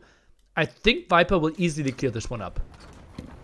Code is going to need to take some good ground shots on those Paladin if he wants to come out of this on top, and it doesn't look like he will. Now he's going to really rely on some good shots on those Kipcheks while his onagers are still alive. It doesn't look like they're going to hang in there. Maybe get one shot? No. Great moves by Viper. Well played by him there. You are, though, seeing Paladin from Viper at this late stage is something that you don't ordinarily see or want to do. There's a little bit of a desperation move from Viper, already spending all of his gold bank down to only 600 gold, whereas Code, with a 3,200 gold bank, can go all day. And all the SO lost now. Not a single SO left anymore, and that was a lot of Rams already taking some losses. Code with some nice interception in the center. Viper wanted to go for the clearer at the top and the push through the center, but the Code denied that one. It feels like 70 to 30% map control. I love how Code just puts up that little outpost there in the north. Kind of take a look around. You can see now Code is starting to think about the wood game. He's looking like, okay, this game has a very good chance of going very late. I'm going to not allow Viper to have any kind of chance, even if it has to go that late. Setting up now for the wood control. A big fight now in the middle. Code needs some nice shots. Let's take a look. I'll try to get some okayish ones in. Now we see the Paladins for the Viper. 18 still on the field. We have 5 Paladins for the Code. Oh god, this is going to be a massive push. We need some more stuff there. We need some repair on that castle as well. Can the Code hold this one? It feels like another Viper all in. I don't like the way Viper's going for it though. Rams are not the choice here. Hopefully Code can just keep his kip checks alive, and that will allow him to knock out those Rams easy peasy. How just though? keep them behind the castle. Oh, but those Paladin are too deadly from Viper. And Code not even keeping his kip checks alive. That was a little bit of a misplay by him, if you ask me. But the siege onagers from Code in the south doing work, and it looks like Viper going to try to snipe those as quickly as he can. Good SO shots though from Code in the north, doing some damage, but Viper taking a decisive win there, and Code is realizing, okay, it's time to start really spending my gold bank. I can't let Viper take control of this north position. But how can he? Numbers aren't looking too great for him anymore. 6k to 9k army value. SO shot simply didn't happen. The Code losing so many SO. Maybe one shot now. Oh, that was a good one. Great shot there by Code, and that's what he needed. He needs to weaken those kip checks. Swing the tide of this fight a little bit. Code does have the eco to be able to just keep producing a ton of Hussars, and that's what he's going to need to win this fight. I think Code is actually going to win this fight if he just spams the Hussars straight into this fight, making it where Viper can never get a foothold. SO shot behind this one, probably aiming for the traps. Indeed, that's happening. Nice attack there at the left-hand side. Probably gets 2 indeed, and Viper needs to retreat. Code with a 20 population lead. He is pushing the Viper back. Code needs to now take control of that gold mine, and he knows it. He's going straight for the gold mine, not going to let Viper have that. No way. Look at the Viper stone going bank. for a little bit of raids now too. The stone bank is phenomenal for Code. Code's going to have to run up there and build a castle in the next seconds here. I wouldn't mind just rebuilding one where we just lost his castle. From there on, maybe try some more attacks. Villager count 124, looking pretty good. Viper still goes for the massive army. Keeps his villager count extremely low. I'm surprised by that. Code with 8 idle villagers. I'd love to see him put that to work, but overall, great eco by Code. 72 on farms is exactly the kind of thing you want to see late game in a human war. Viper only at 46. That's not going to be sufficient if he wants to go for the late game here. 9 Hussars on the field, 4 in the queue. Viper now not a single thing in the queue. Hussars going for another raid would be horrible against all the Sabotiers. Thinks bad of it. Won't take any hits even. Good moves there from Code to prevent any further loss. The thing is, Code could actually afford to take a fight here, and I think he should. I think waiting for the 3 SO is the way to go. He sees Viper's raid, and he's going to react to it with his own Hussars, chasing it down. Not going to let Viper get any kind of raids on his own economy. Viper buying some stone for himself, wants to get another TC up, tries to get more control over at the top. Still that gold and stone. The only important area right now in this game, and that's why we see both players heavily focused on this one. The bank should get higher and higher for the Code, while the Viper muscles up for another push. Is it going to happen though? He is not going for too much siege. Only 3 rams this time, not a single trap. The Code won't be broken this way. No, I don't think that's going to go very well for Viper, but Viper is continuing to hold control of the gold mine without mining it. But the fact that he even just controls it gives him something of a chance. Man, I don't know. Viper trying to raid, and I actually have to say Code looks fairly exposed economically. And big shots there from Viper in the middle.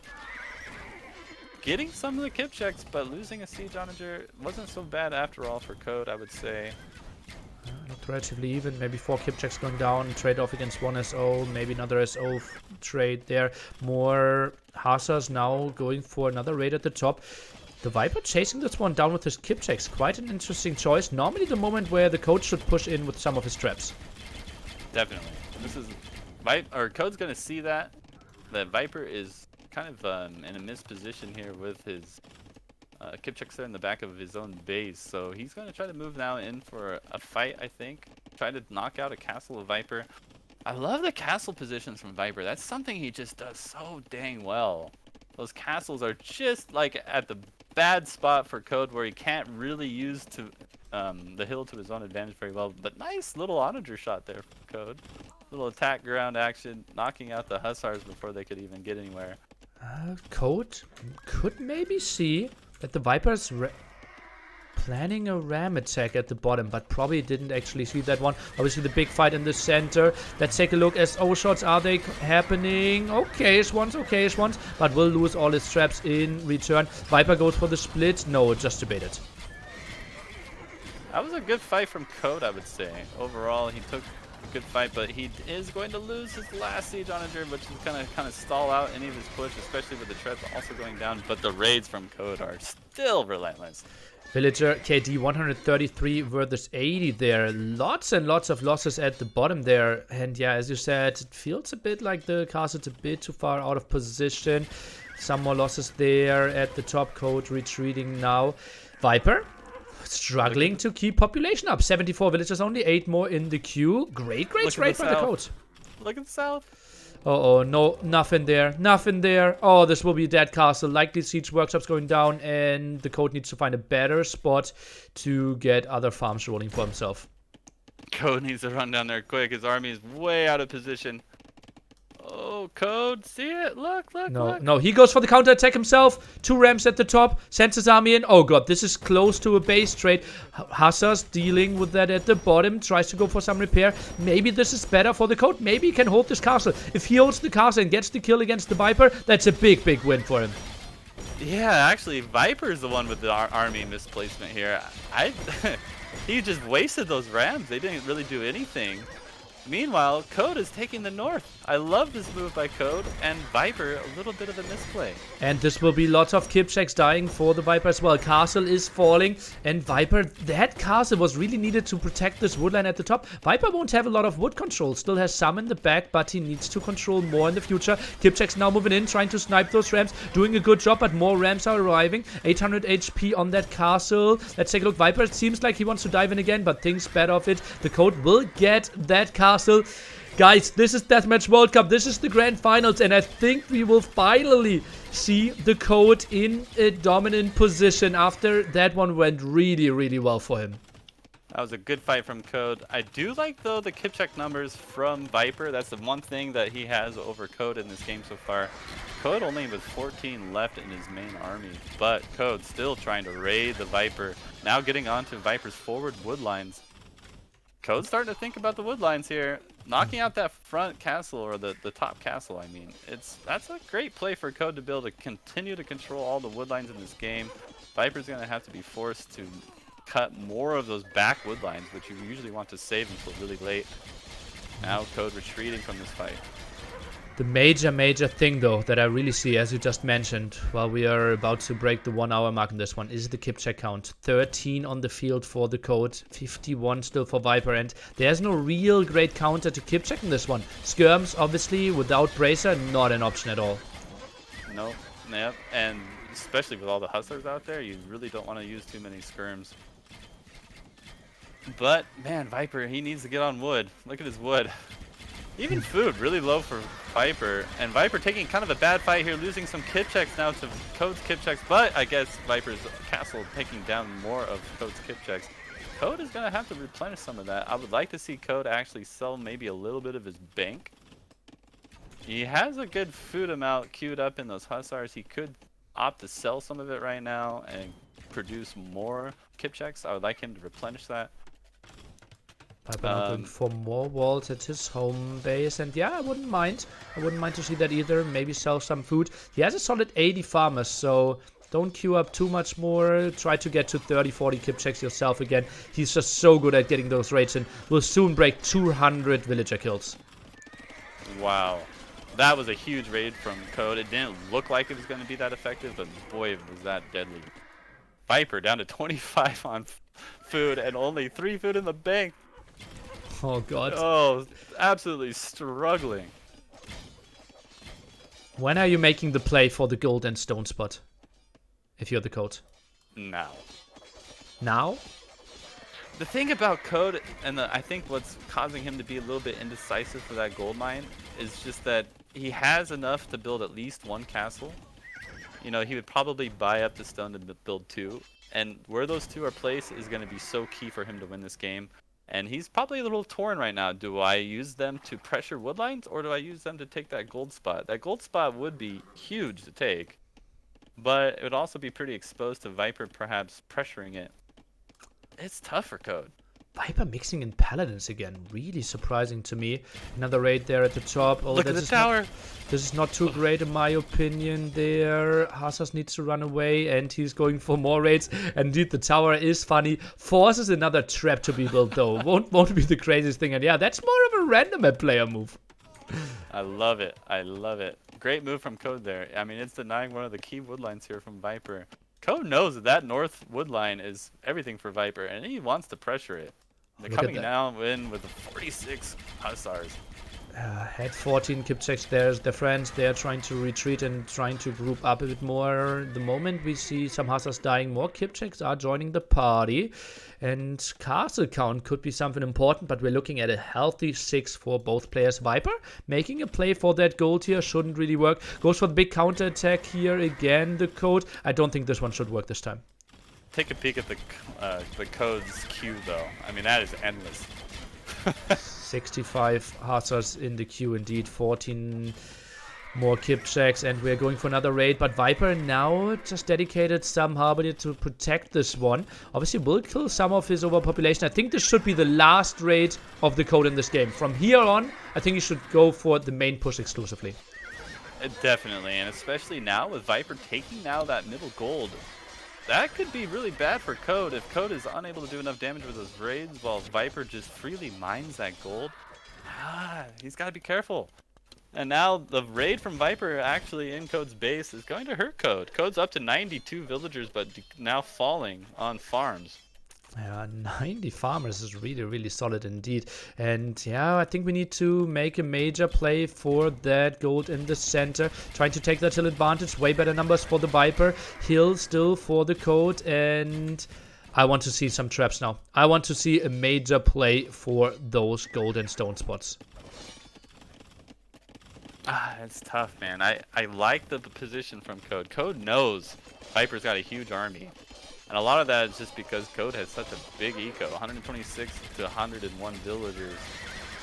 Hill advantage. So Viper is making a play here. I'm a bit surprised. Sorry for talking over you. That shouldn't really work. 34 kip checks against 49. Way better numbers for the Viper. Meat Shield is grinded through everything. And the Viper, he wants to kill this one. 80 more Hussars in the queue. And Viper is actually taking that hill. That should have not worked.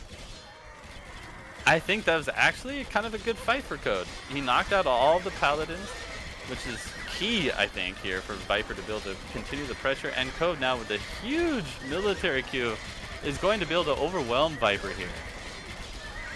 But Viper, I think, could aim those kip checks.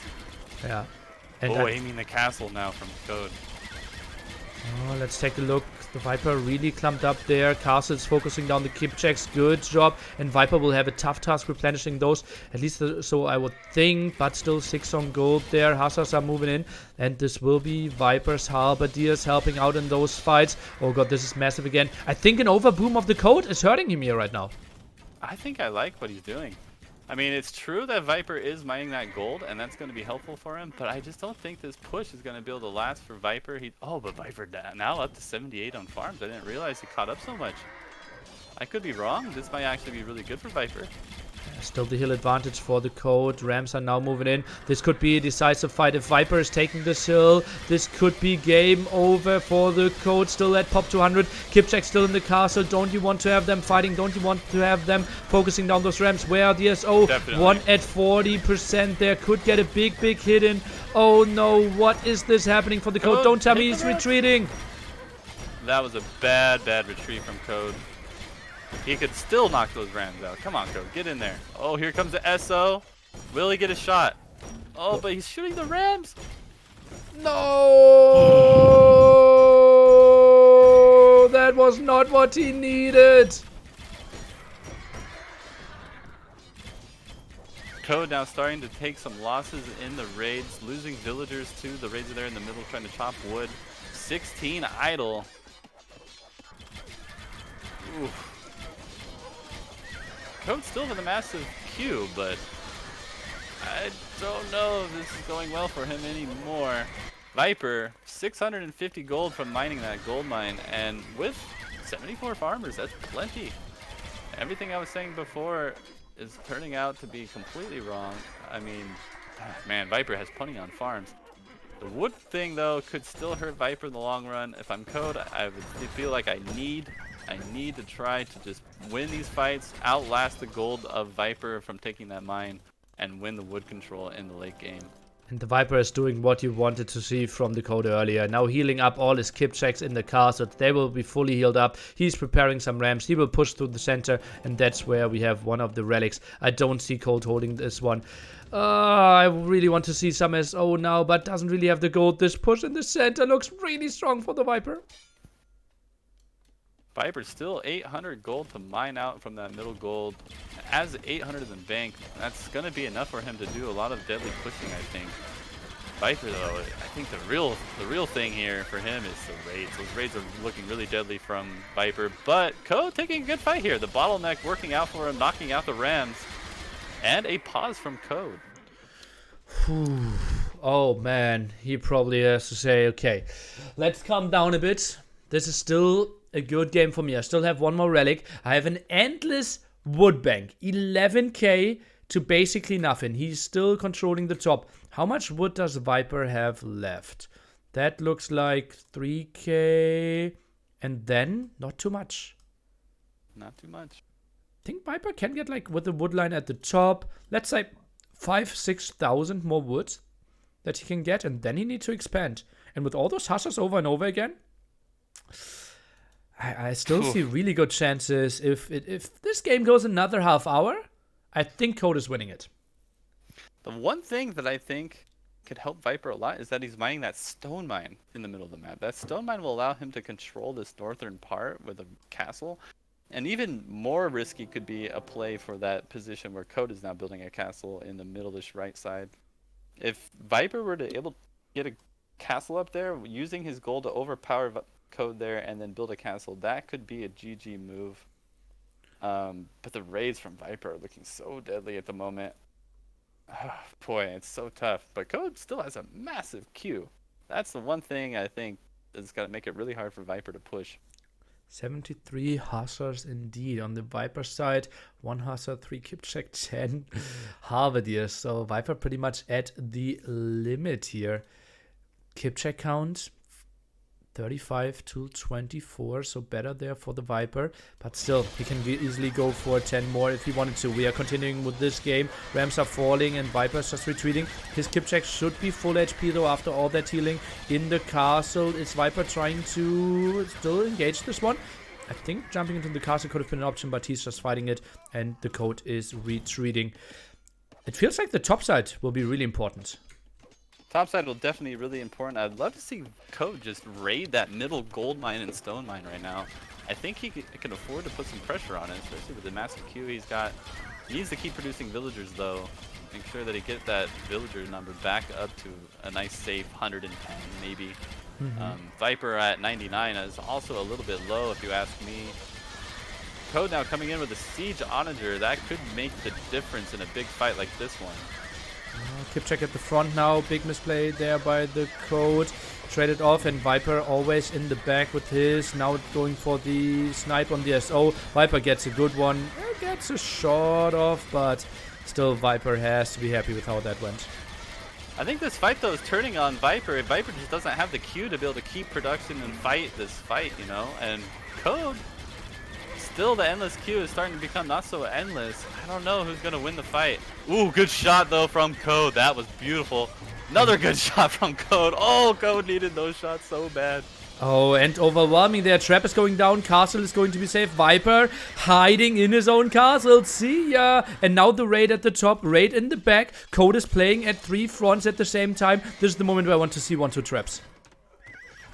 Code needs to make sure he keeps that siege onager alive. It's in a really nice little position there. I like that a lot. Code setting up the hussars around the map, and Viper struggling on the wood lines. That is definitely Code's play. He's looking to just pressure Viper on all wood lines and trying to chop even more from the north. You mentioned the long queue of hussars of the code, and it really came in handy. Not really existent anymore. As you can see, queue now basically ended. And this one will go till the end. I think we will see every single tree chopped here on Viper's side. Big push now through the center, harassing the gold that you wanted to see. But the Viper got a solid, what is that? Close to 2k out of that mine. Nice tread there from Code, but Viper might come in and snipe that here. Runs around. Code needs to be careful. Hasa needs to, whoops, just passing. Oh, just passing. They're gonna go raid. Code already trying to chase it down with his own hussars. Now here we go for a fight for that center position. Hussars are in. SO coming in. Viper will lose quite a bit. SO shot non-existent. What is happening here? Code should have knocked out those SO or the SO a little bit quicker, but still ends up being okay-ish for him, I would say. Viper More now. raids now coming in. Yeah, Viper will suddenly have the villager lead. Villager kills actually pretty damn even. 212 versus 212 right now. So even there completely. Viper will get the slight lead in that regard. But the code is not done yet and will go for a big fight. Can even take the fight against the Halberdiers there. Yeah, that's a good fight for him. You know, especially since the Halbs are costing Viper wood. Code knows that. And Viper, 360 wood, trying to chop this forest now. And Code, perfect timing to witness that. Sniping so many vills, and a lot of those vills are not going to be able to go inside the TC. Going to knock out even more. Oof. Good play there by Code. Really effective raid. Viper only with 21 on wood and 60 on food. Just remember, this is still the same game where we had Pop 40 against Pop 40 at like minute 12. This was where we had 2 villagers against 2 villagers at minute 7. Viper taking a good fight with Hussars though in the middle, because Code is losing some kip checks to that. I don't like that Code's doing that. He needs to garrison those. Oh, there he goes. Okay, garrisoning them, gonna heal them up. Code with a little bit of gold bank now. Viper only 91 gold. Viper gonna try to do a raid here on the top side, but doesn't realize that Code's sitting there with a lot more Hussar. 70 hussars on the field. Only 12 for the Viper. Okay, just had some finishing. 80 farmers against 70 farmers. And Viper wants to have a sneaky mining camp at the stone. Yeah, that will be some lag day here for the Viper. Market use, something we didn't see in quite some time. Hasa's trying to find another angle, not going to happen, and tries to disengage. I think this is the moment where it's time to take out the gloves and go for the big fight. Viper, he does not want to move in there. No, thinks better. Code could have gone for a fight there with his Hussars on Kipchak. I would have loved to see that. I'd still love to see that. And Viper could go for the pocket. No. They're doing a little bit of a dance here. Trying to Viper control. Viper is just basically keeping Code busy until he can mine out that stone mine. Smart by Viper. That's going to give Viper another castle, I think. No, I take that back. He spent it on TCs. I had to build one there at the top. Maybe some repair on some castles. I don't see a single siege unit on the field except one ram. What's with Code? Code with a lot of Kipchak queued. I like that. Indeed. 12 there is using all his gold there. Viper a bit out of position with his kip check. Could see some jump there from the Code. Viper, he will lose some of those kip checks, but will run into the castle. Goes for another raid again. Why is the Code not building like 3-4 halberdiers to defend those raids? That would have been smart from him for sure at this stage. But I don't think this raid's going to really do that much from Viper, especially with Code bringing in his kip check and some Hussars to deal with it. Viper losing a couple more kip checks here and there to Code's Hussars. I like the way Code's playing it. But the raids, they're good. They're really good. Viper's raids doing some damage, but Code still 70 plus on food. I think he's okay. Viper now up to 87 on food, which is more of the sweet spot, I would say. But his wood control not looking good. Code actually building a monk to get some healing on those kip checks, I would assume. Interesting move. Goes in with another. I think he wants to move his relic. Ah, that could make lots of sense as well, yeah. Oh no, but Hussars might just be stopping by. Okay. Okay. Just passing. Okay, and running away there, all good in the hood. Halberdiers could be nice, and we can see more and more villager losses on both sides. Hussars try to find an angle at the top, but simply Viper having some Halberdiers for the defense helps him out so much. The Viper goes for some villager snipes at the exposed woodline in the center. Yeah, Codes just has such a big bank of wood, though. He's not even worried about it. Viper doesn't realize that. Yeah. And wow, I mean, the raids from Viper, he's really trying to distract Code all around the map, but Code just taking efficient little fights and now coming in with a massive raid in the north. I don't know if I like that raid anymore. I don't Viper think so is either. comfortable. Yeah. He's comfortable on food. He just needs to pressure that wood line. 3 castles, yeah, that's what I said earlier, right? That should have been the last raid. He will find some kills, I won't mind that one. Lots of idle time forced, but that was a solid, like 30-40 hussars that you're going to lose. And Viper, let's see how much idle time he will have. Should send those villagers back to work at a reasonable time, but actually some hussars at the bottom finding some more kills, and all of a sudden Viper sitting at 90 villagers again. I would love to see Code snipe those unbuilt farms. At this stage, that could really hurt if you're Viper. And it's just an easy thing to do. You just shift Q a bunch of them and knock them out. I know that Boy, you love guys... to do that one. Yeah. 2 on wood for the codes. 8k still in the bank. The Viper is getting another trap out and 5 rams. He's trying to make something happen. I think Code is not making as many villagers because he wants a big army at this stage. He knows there's some weakness. Uphill fight, that sounds horrible for the Viper. Why is he taking this one? This seems like a big loss. Kipchak should focus on the other Kipchak. Hussar fight looks better for the Code. I don't really know why we're taking this fight here if we are the Viper. He should lose everything, but gets away with his Kipchak there, most likely. Indeed, but Code has to be happy with how that one went. Why did Viper just delete those mining camps? Probably to just move a bit better with his army, right? The one was on the hill that he wants to have. With the pathing in DE, they could really soak up a lot of the shots from your opponent. Okay. I would have loved him to just leave them there. Those were in like nice little locations. Anyways, more raids coming in from Code now on the left side of Viper's base. Viper trying to deal with it. Oh, does a good job. And in the north, that raid is so bad. Oh, Viper not seeing that for a long time. Viper's struggling still kind of on wood and making a ram. I don't know if I like that. Makes quite some rams. Has 5, has 2 traps as well. Will make another attempt at the center. And we will see the Hussar raid now trying to be dealt with Kipchaks. I don't like this one too much because he doesn't want to lose the Kipchak numbers. That will be a lot of losses. Where is the Code going with all his army? Still chills on that hill. I think the castle in the center could fall. I definitely think that castle's going down. Code doesn't really have any way to deal with it at the moment.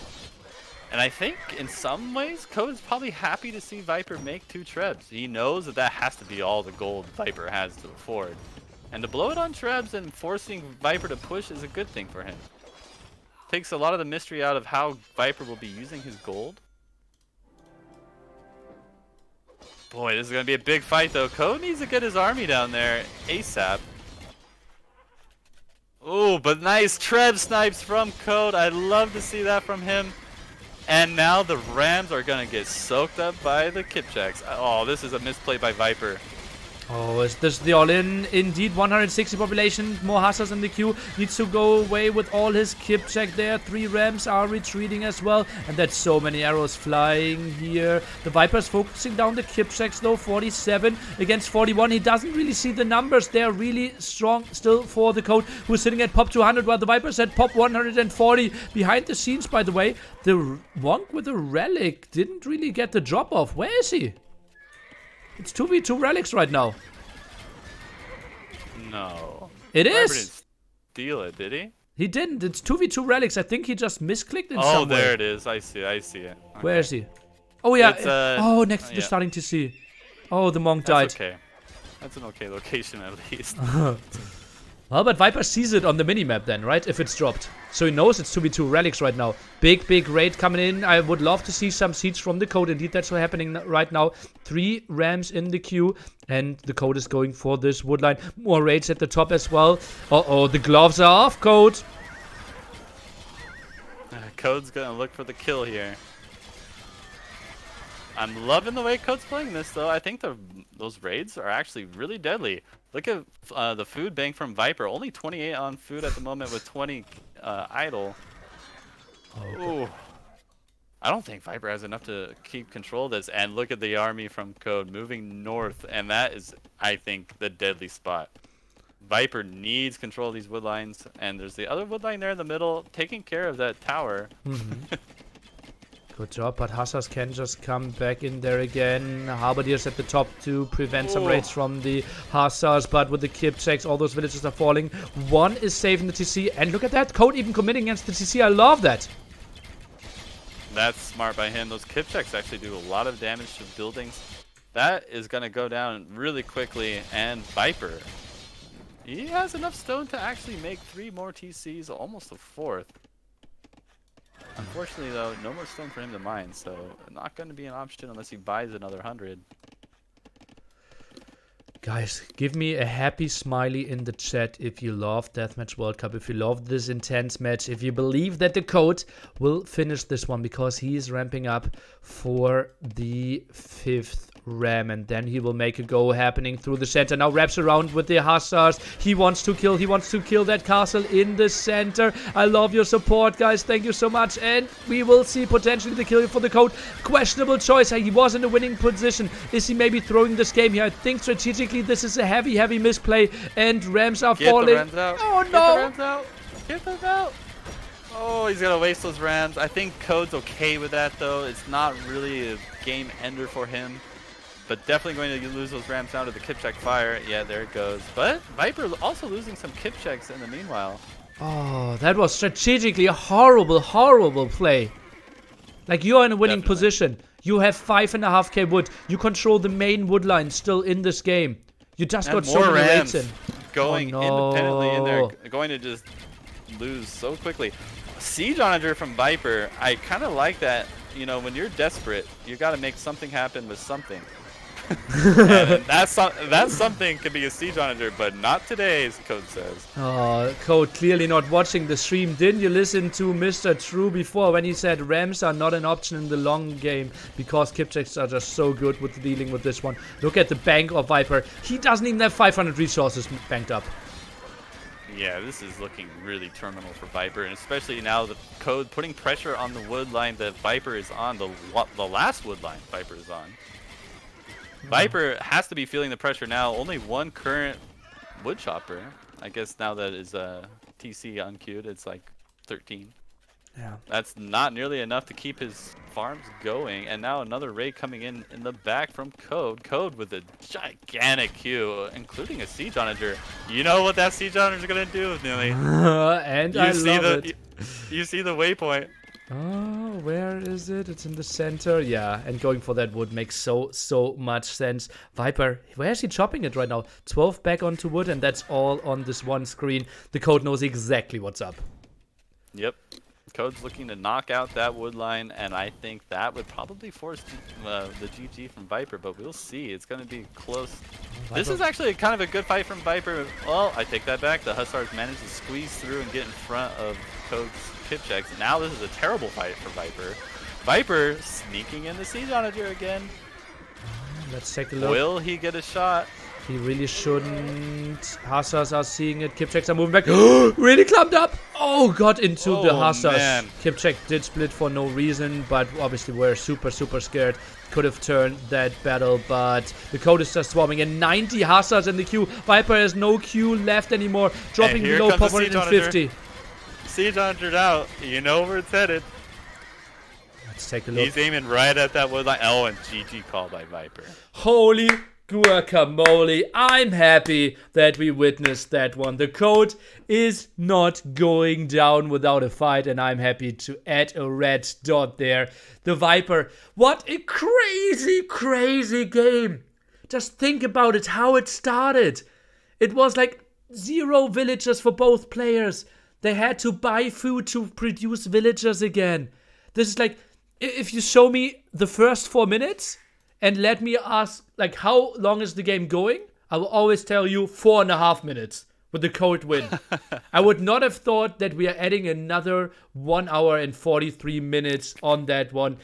Feed Me Hobo loves it as well. Drops a massive support with 20 gifted subs. Oh boy, am I happy.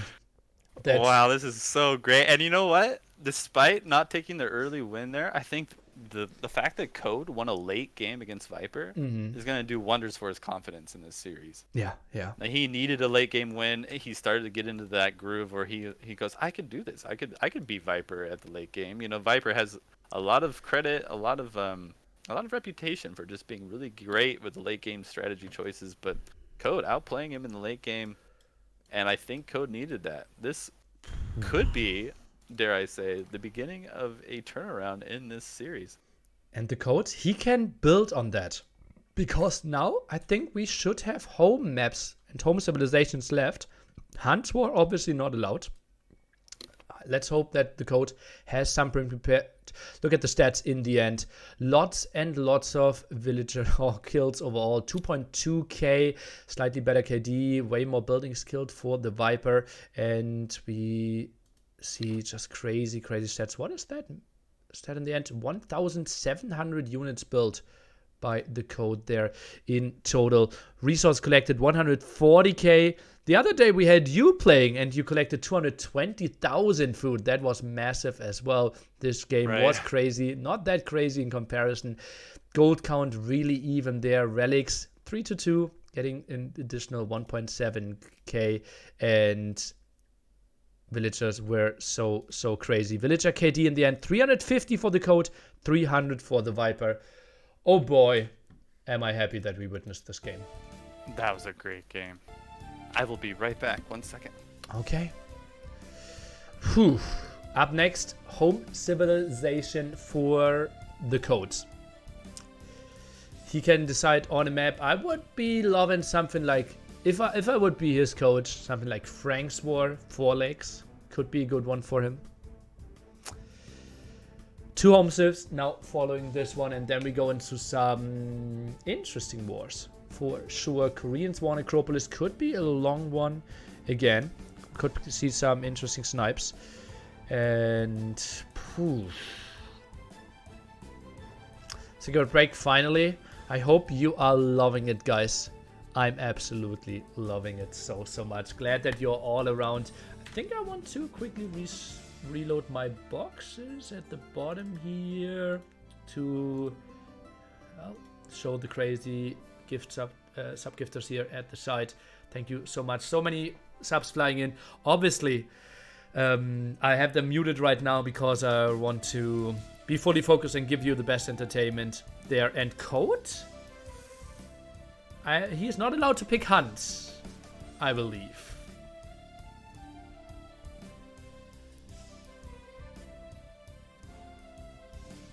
I see him picking hunts though.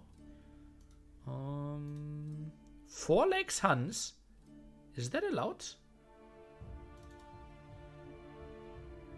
Could some admins please give me a message and tell me if that's allowed? 4 legs hunts?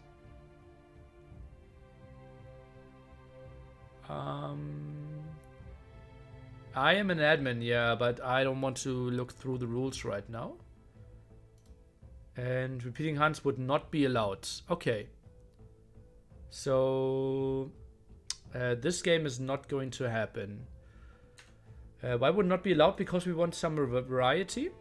And I will try to message them at the code. Hunt is not allowed. And Talential, thank you.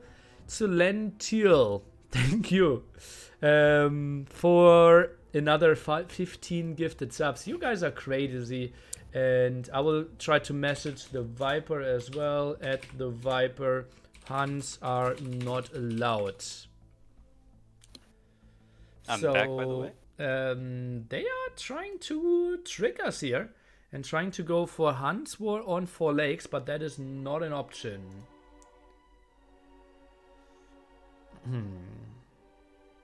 How do I get a sub? Either use Twitch Prime or use the button down below. Subscription is an option for everyone. Whew.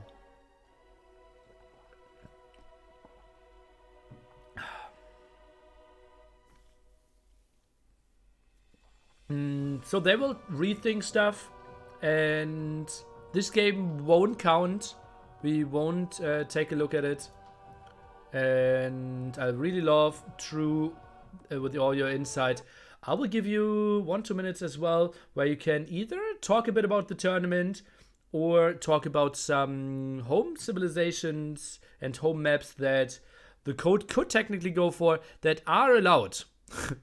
Fill some time, my man.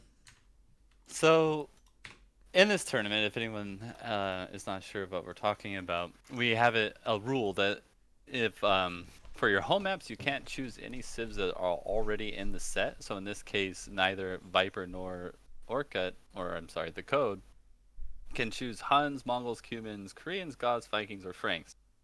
That kind of limits the amount of picks Code could be making. As we just saw, Code is maybe a little bit sharper at the beginning of DM games. And I think Code really wants to take advantage of that, capitalize on that. And so I think that's why we may have seen them trying to play a Hun War. Code would love to play another Hun War, I'm sure. However, what can he pick if he doesn't have that option? I think Franks and Goths are the next fastest civs, but they're both already in the series. So what does that give us left? Maybe Magyars can be kind of a fast civ, although I wouldn't want to deal with Viper's micromanagement of those HCA. The Magyars having great HCA. I think this really limits the amount of choices Code can be making. I would love to see him have something sneaky planned here, but I think he sort of already showed that he doesn't. I'm not really sure. It's so hard to predict. Like, what could he be picking? And I really hope that Code wasn't banking on picking Huns here. Let me take a look at how the rules are stated.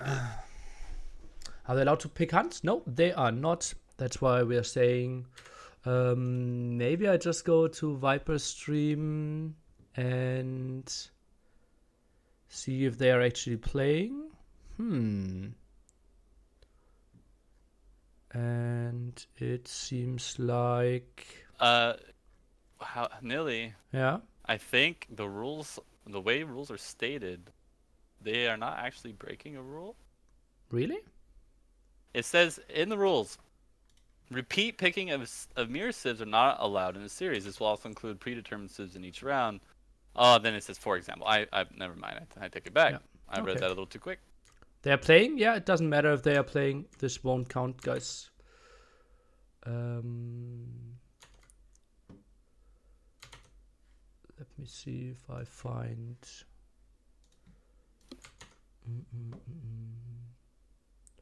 Why do I have so much stuff open?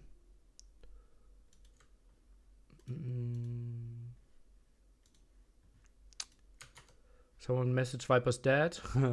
Viper won't... is not living with his dad anymore.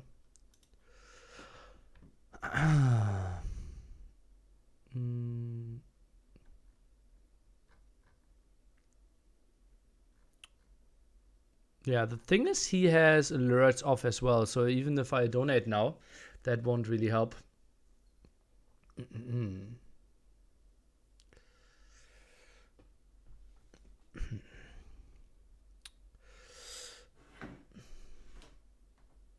Yeah, he's still looking pretty intense. Yeah, and there's also a delay, so people don't really need to... yeah. It doesn't even matter. Like, we don't really need to look at this game too much. I hope they don't play too long. Well, they're already 8 minutes in, but it doesn't really matter.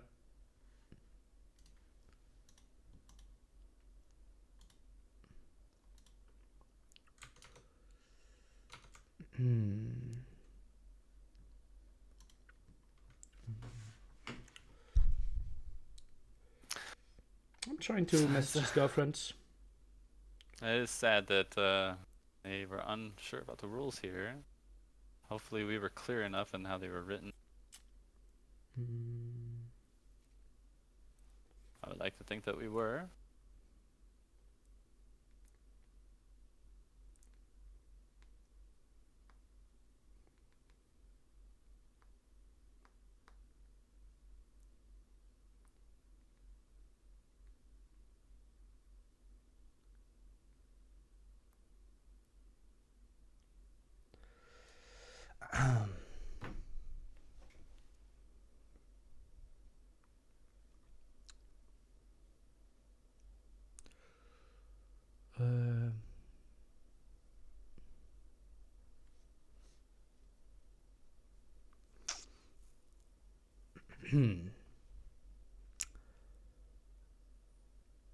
Sadly, we can't get a hold of them, which is actually pretty nice. And it makes a lot of sense that they aren't easily getting contacted. What we should do in the future is that I wanted to do that in other tournaments already, that they'd simply have to join a Discord that is always muted. And if there's something with admins, then they simply are getting contacted. And someone joins the Discord for them. Yeah.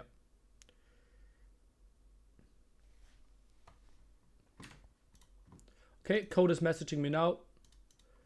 What do we do? You get another home map and Civ. Okay.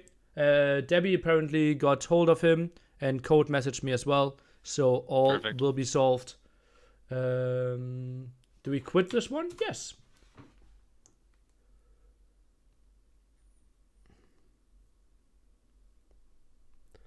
Okay.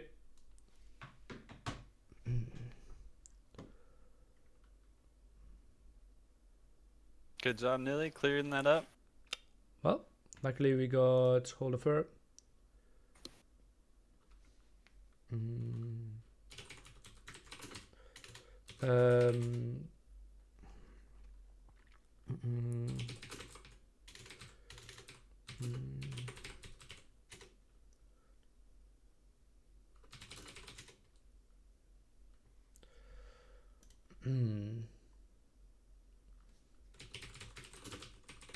Yeah, it doesn't matter who was ahead here at all.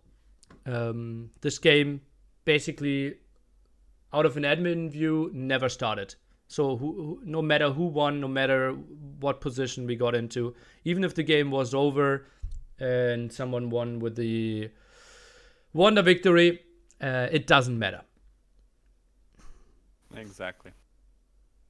And now you just see on Viper stream 2 minutes ago that someone just joined Viper and he is smiling, and yeah, got a bit overwhelmed there.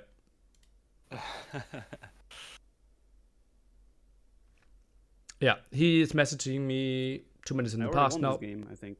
So if we have to. And yeah, he obviously feels like he's heavily ahead, but that did not happen. So a quick recap for everyone who doesn't or didn't understand what happened.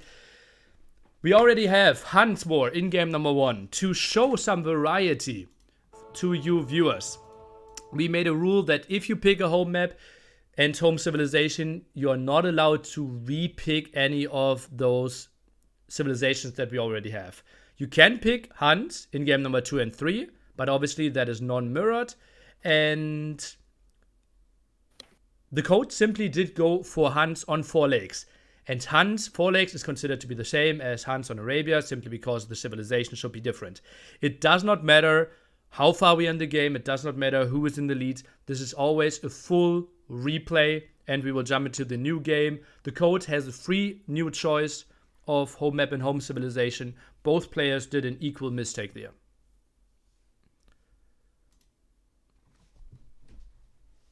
So we can't pick Franks, Goth, etc. That's also correct. Yep. Why didn't you tell him earlier? Wow. I did tell him as soon as possible. It was just tricky to get hold of him. We did tell it before in the rules that everyone agreed when they signed up that they read. Apparently they didn't. And can't there be a mod in the lobby? They already started the game, right? And luckily we got hold of Viper's girlfriend and she told him, and now we can jump into a new game with a 4-1 score advantage. Looks to be 4 lakes again.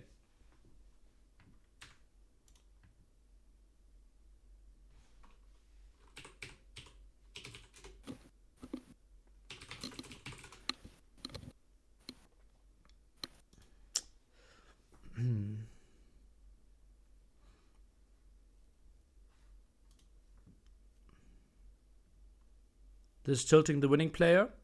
It shouldn't.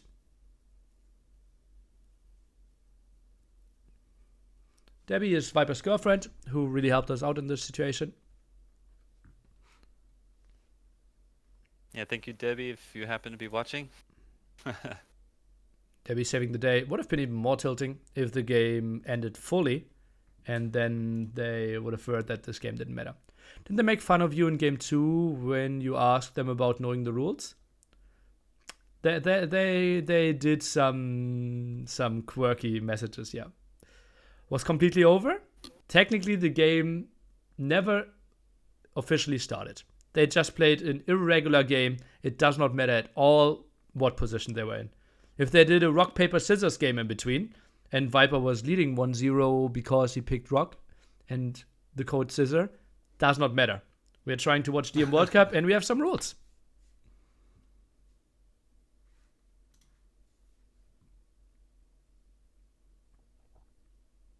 I've probably clicked the refresh button on the lobby browser at least 100 times now. And it doesn't really matter because you still have 2 minutes, right? So if you click it every 1 minute 59 seconds, it would be enough.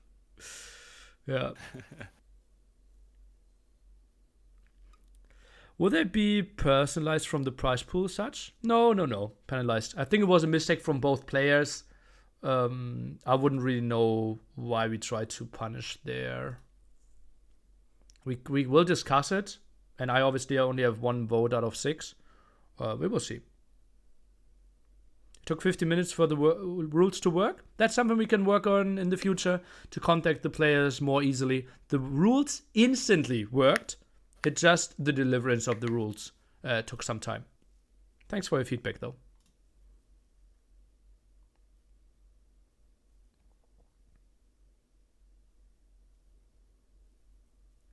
To be clear, the deliverance of the rules was from the start. Both players agreed to the rules beforehand. It's just that apparently us enforcing the rules was not quick enough. Rules are rules and Hans are Hans. Hans are Hans. Yeah, only in DM would like Hans be the exception to the rule. What's the plan if Debbie wasn't at home? No matter what they played, we wait till they finish the game and then have another restart with 4-1. This time, Debbie just saved all of us a bit of time. And it will be an Inca war. Interesting. Okay. So, what was it? Deathmatch World Cup 2, I would say? Where you kind of reinvented how to play Incas on Prairie, I believe. You had it at one of your home maps. Tell me about that story. Well, usually in DM, we always start with a barrack or a stable. You want to deal with the first scout, in that case, Eagleware that comes to your base as quickly as possible. However, as we all know, the Slinger actually has a huge bonus against any infantry. And so I thought, why even bother making a barrack at all? If I make a barrack, all my barrack units will just get countered by any slingers he makes, including the scout. And so I just started building a archery range to begin my games instead of barracks. And the first time I showed that opening was, I think, against Vinchester in an Inca War in World Cup 2. In my series against him, he started with like a 3-barrack start, and my first slingers just ran through him. It ended up being a nice win for me. Yeah. And then the question is, like, how many slingers are we going for? And then the question is, obviously, what's the counter to the slingers? It kind of is rams, it kind of is onagers. So I'm expecting something in that ballpark of, I would say, like 7 archery ranges, and then also like 5 siege workshops before we really add castles, I would say. Definitely, that's about right. You don't need too many archery ranges, and you don't need too many slingers. I think there's also even been some debate about how many slingers do you want to make. Maybe you even want to make some arbs. Arbs are kind of a counter to slingers, so you even could maybe make some skirmishers. And I've even seen people using kip checks behind the rams and letting the rams soak up a lot of the slinger fire. So there's a lot of different ways to try to go about playing an Inca War. Okay. So what is the spot where eagles are coming in efficient? By the way, spec delay at 1 minute, so soon you will see some villagers move again. So the most obvious thing for Eagle Warriors is if you have a relic lead late game, you could afford to make some Eagle Warriors to just do some raiding. That could be extremely deadly in a late game for Inca War. If there's just trash out on the field, it can't really do anything against the Eagles very efficiently. However, I think a lot of times too in late game Incas, you don't even really make trash. You just continue to make either champions or maybe even some kip check and try to counter it with slingers. So It's hard to say if Eagles really have any sort of viability other than maybe some small raids or trying to pick off the odd Treb or Onager here and there. But Okay. overall, I would say Slingers are not really an option. Okay. Or sorry, Eagle Warriors are not really an option. People understood, I believe. Lots of people asking what are the differences between slingers and hand cannoneers. Well, first of all, we don't really have hand cannoneers for Incas. And I think slingers, I would say the major difference is that they're really, really bad against every other unit that isn't infantry. And they're affected by ballistics. Indeed. As opposed to that hand cannon, still do a lot of damage to things like Paladin. Okay, then let's jump into the action. Finally, an official game. We are back at it. I'm connecting. The map is Arabia. And... Oh, you're going to love Viper's opening. oh boy, I'm gonna love Viper's opening. And he is opening one barracks and some archery ranges behind this. Okay, maybe. The barrack is kind of the funny part. I was hoping he would make even more barrack than that, but apparently not. But yeah, you don't even need a barrack at all in an Inca War. And it looks like Code is actually going to beat him to the market for once. Code going 3 villagers on market. He wants that market no matter what. Oh yeah, indeed, 90% here. Eagles coming to the front. And, well, you said... oh, doesn't even get the final kill there. And, yeah, good job. Eagle is dying and... no losses there. Viper even finishing his market. Is he going for some more? I don't know if he's going to try to sell anything here. 500 wood sold. Code went with a big market. Okay, let's take a look at that one. Indeed, 2.2k gotten out of there. And now we see slingers and the siege workshops. Some eagles around could get some control. And sometimes you block a bit of relics a bit better. Just need some more slingers, because obviously when we want an eagles should still win, right? Definitely. Eagles infantry in general early on is just not really viable in this war. You're going to have those slingers clear them up. I think Viper, the best thing he could do with those Eagles is just try to be annoying, harass Code with them in terms of trying to get Code to commit slingers to chase them around while he takes a dominant position somewhere maybe in the middle to begin with. And it looks like Viper is doing exactly that. But I do love that Code has the early Onager lead over Viper. Those slingers do not do a good job fighting any kind of onagers or any siege whatsoever. And the fight seems to be kind of going in favor of Code, I would say. Okay, and now onagers are pushing up this hill. Rams are at it quite on the early side. Viper has to retreat. Didn't really have the numbers himself and is now heavily going on to gold. The fight for the relics will happen behind this while we probably see the Code taking those 2 crucial hills in the center. Oh, good shots by Code there, knocking out Onager but damaging the rest of them as well. And knocking out another. So far, the Onager fight going really well for Code, I would say. Yeah. But Viper taking a nice shot there, and I think he even deleted the Onager before the shot even reached it. Indeed, did that to increase the damage output. Quite nice of a move by him. And we now see the Rams in the center. Oh, this is tricky. I think onagers should really dictate this one. The Code not with the craziest numbers. 10 on the field, 9 more in the queue. Oh, this is big. Ooh, those shots are huge. Code actually taking that relic but not moving the monk. That could be bad for him if Viper sees it. He does have a champ running right past the monk, but also not seeing it. Oh, the fight. Those Onager shots are crazy, and it looks like Code is taking a slight advantage. Oh, maybe? This is tough to say. Feels like 4 onagers still in the back. Who's really coming out ahead? It feels like both players are losing here. One trap still, not really knowing to do what it could aim for. Maybe some onagers. Now Rams are coming in. Kamayuk should deal with those quite easily. Ooh. Man, I would love to see Code micro those onagers just a tad more. The skirmish, the slinger numbers are definitely in favor of Code, but Code does have some Kamukes out on the field, but he needs some Rams in front of them or else they're just gonna get cleaned up. No more onagers. No more onagers. No more onagers for Viper. That's gonna hurt, but he does have some in the queue and they're coming out now. Oh, but a bit late. Code still has also his own queue, but he has so many onagers out there on the field.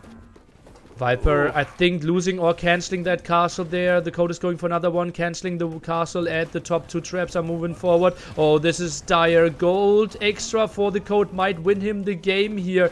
Simply because Viper, how is he getting onto resources? Now sells wood and food, but the prices are already really low. This is looking so good for Code. This fight was amazing. He has way more onager numbers. Viper maybe went a little bit too hard on the Rams. And I gotta say, I love the way Code's playing this game. I think that Cuban Moore maybe refreshed our player from Turkey. Well, maybe he just needed a quick Hans warm-up in between. Well, let's squeeze up a game, push the confidence of Viper in an illegal match, and then the real strategy that he prepared with Incas, because that one looks really sharp right now. 30 population lead, and Viper struggling so much for gold. Code actually with a pretty quick eco here has plenty on gold already and actually has more food and wood in the bank as well. Also taking the relic lead really quickly here, playing so sharp from Code. I love it. I just, you know, a lot of players, I heard some players actually in the DM Discord just the other day saying, you know, the best chance DMers have is the fast civs and try to capitalize on the openings. But I think, and I argued this against the people saying this in the DM Discord, I actually think the slower civs benefit DMers more because the mechanics of Viper is so good. He has super fast APM. He's able to keep track of all of his units around the map, something DMers take pride in, but not against the Viper. And slowing that game down a little bit and just having some specialized knowledge like Code has shown so far in this game, I think ends up playing to his advantage. And look at how he is controlling both forward golds of Viper. Viper, a really poor map here. Viper rotating north. What do you think about that move? Oh, interesting. It's just, he might lose all his siege workshops, right? Need to replace them in the back, not really floating too much wood here. Might be a really risky move, more on it just coming out. I think that was too crucial of an area. I don't like this too much. Solid lead for the Code. Strong army here for him. 6k army value against 8k. Let's take a look on it just. Can they find some kills? And Villager really aggressive. You know, Viper actually has no slingers there in the north. I would almost like to see some eagles or even just more cameos come out from Code and just clean that up. Viper electing to go just cameo, slinger, and onager there, which is very risky in an Inca war. And Code just cleaning house right now against Viper. More slingers at the left-hand side, only facing Onagers, not the craziest thing there. Let's take a look. Castle likely to fall, though. Onager is going in deep. Might get a shot off. Maybe can save that. Castle doesn't look like it. Wants to go for the Onager micro. Nice ground attack by the Viper. Viper controlling those Onagers well, but down to only one Onager left there in that fight, making a lot of trash units. Look at Viper's resources. He is at the limit in food and mainly gold. As opposed to that, Code, he's a little bit more food, but look at that gold bank. Oh man, and 64 villagers on gold as well. That is a really good thing. One extra gold spot at the bottom secured. Viper is getting the one at the very top though, so even in that regard. Rally count stuff, and I didn't mention at all. 3-2 in favor of the Code. I love how Code is just instantly jumping on those gold mines of Viper there in the front of Viper's base and mining them. And I don't know if I like that castle placement from Viper, right? Just exposed to the traps. However, he does have 2 onagers. He might elect to move them forward now. I'm not sure what... He doesn't see the traps. They're out of line of sight. And now they're shooting. Oh, he couldn't see them. And now Kamayuks are moving in. That castle shouldn't be for too long. Look at the battle in the north. It looks like Viper's trying to make something happen there, maybe just to distract the Code away from his own base, but it is not working out very well. Code has some Kamukes there, cleaning up one shred so far. Looks like he's going to try to clean up the other ones, or maybe deny the castle, trying to doubt it. Code is now even going for the villagers. That's really costly when it comes to gold, but finds the villager kills and finds the castle kill as well. Right-hand side villagers are dying, and the Viper is giving this one up quite quickly. 4-2. 4-2 this series? Wow. That was so well played by Code. Did the Cuban War turn around Code's mood in this series? Did we see something come alive in Code? What do you think, Nilly? Well, I think that this was simply a knowledge war as well, right? I would be surprised if Viper played this one more than 5 times in his life, and Code clearly some more matchups there, is getting some solid DM games in over the last year. So I think if we play this like 3-4 more times, this one could be a bit better. Looking for the Viper, this one was a nice execution with the early market and mass onagers. I think you're right on a lot of that. Like the specialized knowledge code allowed him to take an early lead, which he ended up capitalizing on. However, I also felt like the decision making from Viper was a little bit suspect. He rotated all of his army to go north, just giving up any kind of control that he might have had over his forward golds. I would have at least tried to deny Code from building on that forward gold of his as much as possible, but he was just allowing Code to mine his own gold mines, which in a lot of ways is kind of suicide. So I'm not sure about the decision making also from Viper. Asking about decision making, Viper just asking me if he's allowed to pick Arabia. I want to be super sure. Yes, he can, right? I said Indeed. yes. Yes. Yeah. I was like 99% sure. I just didn't want to. Yeah, I probably should not message on stream. Said it on stream. Yeah, Viper will pick Arabia as his home map. And we will see about the civilization after that one. Just a lot of army here by the Viper, but lost to the onagers. It just felt like onager count was so much better. Viper had to sell at really, really bad rates. The rush to the market, I would say maybe won the game. Hell, they're electing to go with the Sicilian war, it looks like. I'm not sure yet, but I see a Sicilian there peeking at it. And Viper did train that a bit, so will be way better prepared than with his Inca war. I think Viper has a small chance that he's walking into a trap. Okay. A trap set by himself. Like the thing about Sicilians for the first while that we played them, it was all about the castle start, which is still the thing. But you follow that castle start up with building donjons with the surgeons and using your villagers to make siege workshops and houses, and maybe even more castles.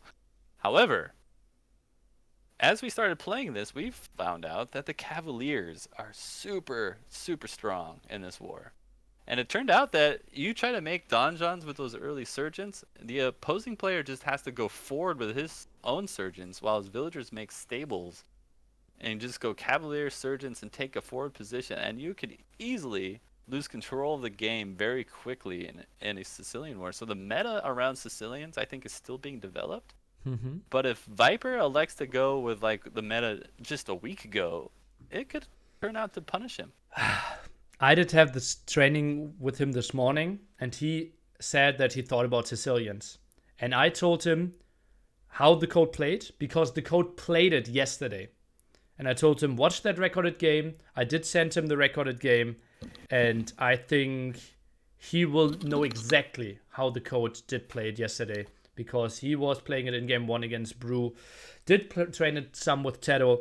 I think Viper will have a better idea than, as you said, like, people 2 weeks ago had no idea how Sicilian should have been played. We're down to 10 seconds, and this is a really complex one, right? We have onagers. We are playing with the old patch for everyone just joining us. So siege onagers, not a thing, and surgeons a bit weaker. And I'm excited for this one for sure.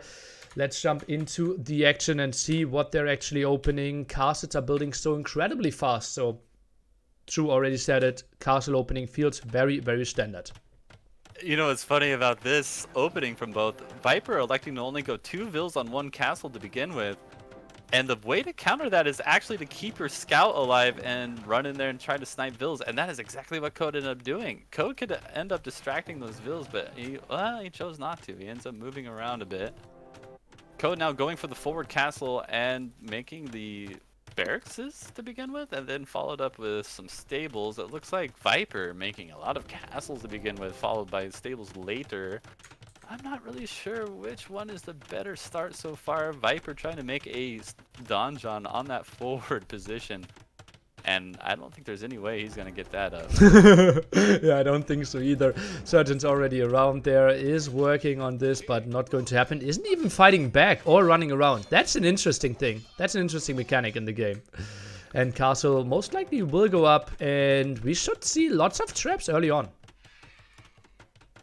I really like how Code's playing this so far, taking a commanding position on that hill, which is going to be very necessary for him to control at least one of his gold mines. It allows him to also put pressure directly onto the base of Viper.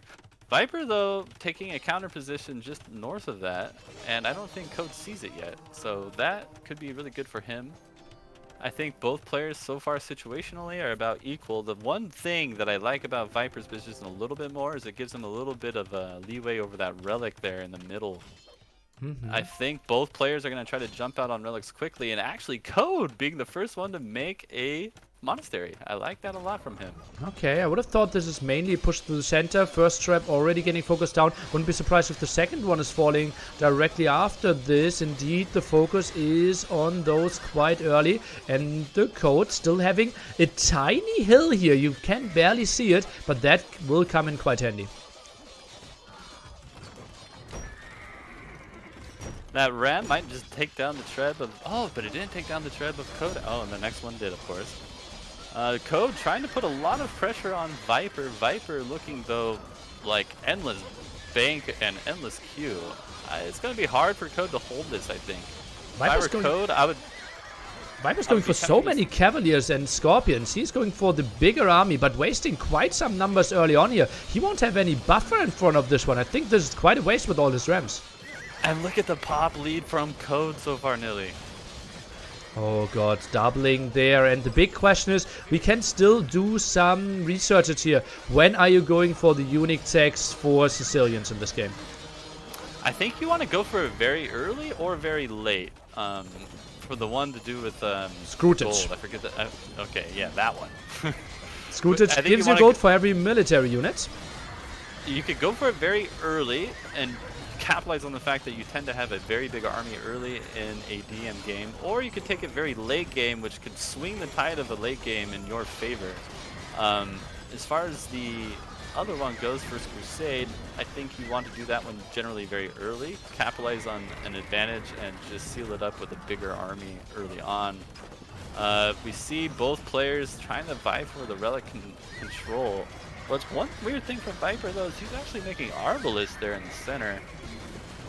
I don't think Arbalists are very effective here. Donjons, or sorry, not Donjons, Surgeons with 8 Pierce Armor kind of makes them not very viable.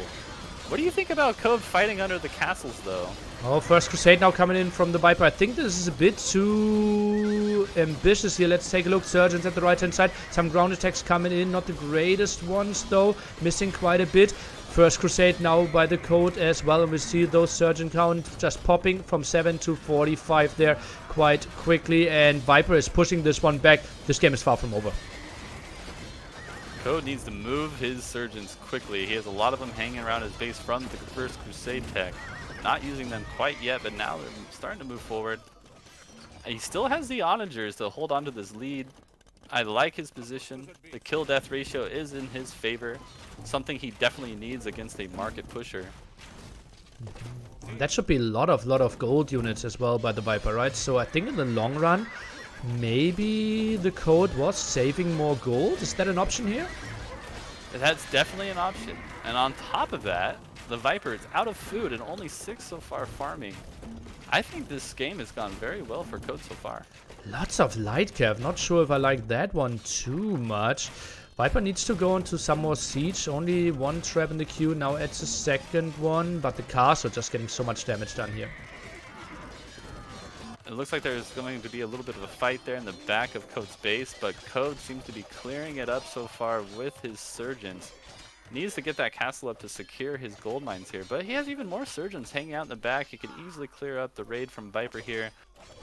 Viper, though, starting to take a bit of a control in the front. Code has some bank. I think Code just needs to use his bank here, secure a position in the front. Viper, I don't like that he made so many light caps. I think that makes it hard for him to get going. You know, the food is going to be a scarce commodity for him pretty shortly. But he might make good use of them. We've seen lots of Halberdiers, for example, from Brew being played here. Once he was facing quite some cavalry, and this time Onagers are going down. TheCode mainly going for those surgeons and will most likely lose that castle. Code still with 30 population lead though. I like the way Code's playing this. He's not overcommitting to the middle. He's trying to expand more northward. And with Surgeons, he can build a couple donjons to take control of those relics. That is something he's going to need for the late game. Viper diving deep though now with the Cavaliers. Risky play by him.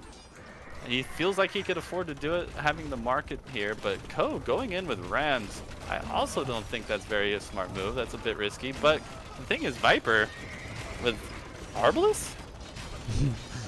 Well, if there's nothing else except Rams, it doesn't really matter what you have.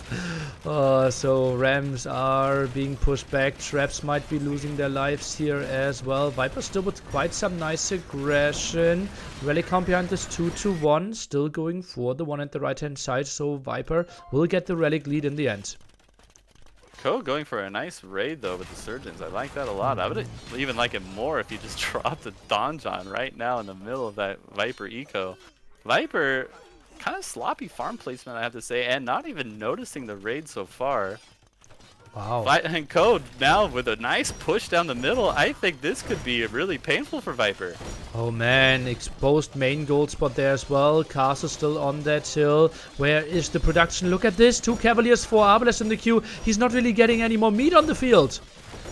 This could be really dangerous for Viper, but Viper does have Rams fighting Code's Rams, which could kind of stall out the Code's push here. Oh, it's going to be close. Code has resources. Code just needs to go for it here. He surrendered those relics, which is going to hurt him a lot. And I think he needs to really go all in for this fight. At this stage, relics, so important in a Sicilian war. It tends to be a war where it's not extremely gold heavy, but having that extra gold late game allows you to continue to produce the Surgeons, the champions, and take an advantage late. Needs to capitalize on whatever he can here because Viper's struggling on resources at the limit with food and wood. And still has sergeants. I keep saying donjon. Surgeons in there in the back of his own base, killing all of his villagers and not noticing.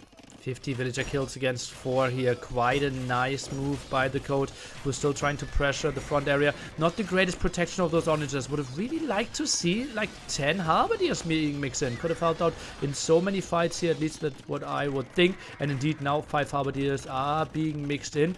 I didn't really think about extra gold spots. We have one at the right hand side, one at the top, so even split in that regard. But I love Rams love the donjon. Love the donjon from Code there. And Rams coming in from Code. Look at Code's farms. 61 farms versus Viper's 22. Viper having a lot of pressure on his farms as well. I think Viper's in trouble here. Looks like it. 190 population. Viper sits at 120. Can't really get his economy rolling. 25 on food. And 20 on gold, not the greatest bank. Production still not there. Right hand side, those Rams were stopped, not protected at all. And obviously Surgeons deal with them so quickly. Oh man, and the Surgeons in the background of Viper just being so annoying. Viper actually walling the left side of his base, trying to play defensive. He knows he has a relic lead. He wants to draw this game out, but he is just getting overwhelmed. Code just army left, right, center, hitting in all directions. And Viper seems to be struggling to keep up with the action here. Okay. Wow. Another... And the Arbalest just not handling those Surgeons at all. And what? Viper is killing the trap with the villagers here. Or is he? No. Oh, just a prank and runs back. Now Cavaliers going to the front. Halberdiers just passing. And I think the trap is indeed dying before the castle is falling. But the one at the right hand side is falling. Code still with a massive lead. Code's gonna jump on that hill any moment now and build a castle. He just got 650 stone. He's gonna probably take those wood choppers of his and just move up and build a castle in this dominating position and just keep raiding and pushing. Not allow Viper to get comfortable here. He knows Viper has the relic lead. He doesn't want to let this game go late. Viper buying 500 food. The Code instantly after that selling 500 food. And he was waiting for it. He was waiting for it. Any sign of buying from Viper is going to lead to selling from Code. Code's got so much farmer. He's going to capitalize on any free gold that Viper will hand to him. Yeah, Viper's felt a bit more like everything here. 1 second afterwards, so a bit more of a coincidence in favor of the Code, who is now building another siege workshop there and now has the beautiful, beautiful hill. This is going to be so hard from Viper. Viper has to find a way to hang on. He's losing the castle on the right to a Treb. He's losing all of his forward position here to Don, to the, god dang it, the Surgeons and the Rams. And you know, one other thing, he's repeating, I think, the mistake that Code made. He's put that monastery forward. This will allow Code to possibly pressure it and snipe it at some point. Okay, well, we'll see about that one. If you're sniping that monastery, though, you're kind of sniping 3 castles with that one, so would be kind of a hard piece of Viper's base anyways. Now moving in here, Sergeant, some Rams as well. Onagers getting some good ground attacks. Code just sending some weird small army here, but actually really efficient. It's very effective. Those Surgeons are like, you know, they have Eagle Warrior level Pierce armor. They're not going to go down easy, and he's now going to snipe out the Trebs that Viper's trying to set up as a defense in front of his base. That's really hurting for Viper. Look at Viper's resources. He has no gold, no food, very little wood. He barely has enough stone to even build a donjon at this stage. It is looking terminal for Viper. Oh, Goddy. 3 on gold, no gold in the bank, still some Arbalest. Yeah, it is 4 relics, so the Viper, he's trying to play the very long game. He's just trying to somehow hold here. He knows if it goes past 1 hour, he's looking good, but can he survive till then? I don't think he will. This push is so deadly from Code, and Viper just with the wrong unit composition. Some good attack rounds, though, could help Viper a lot here. He needs it. Will he snipe the Onagers from Code? It doesn't look like. He got 1 good shot off and another good shot off. Oh, but 1 Onager surviving there from Viper, has another one in the bank, or in the back. But Code, relentless, pushing forward. Another ram go here, has 5 rams around that area. Light Cav actually raiding and getting converted here.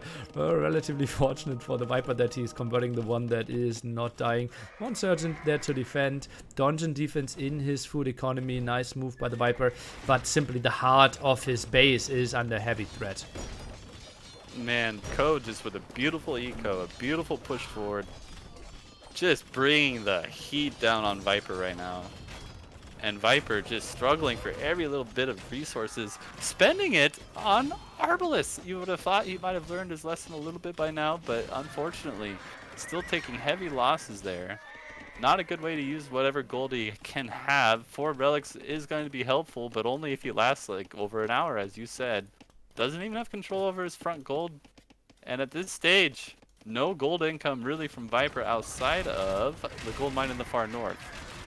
Okay, well, it is trying to go heavily on that one. Now more armies being pushed in. Dungeon aggression, still 400 stone in the bank.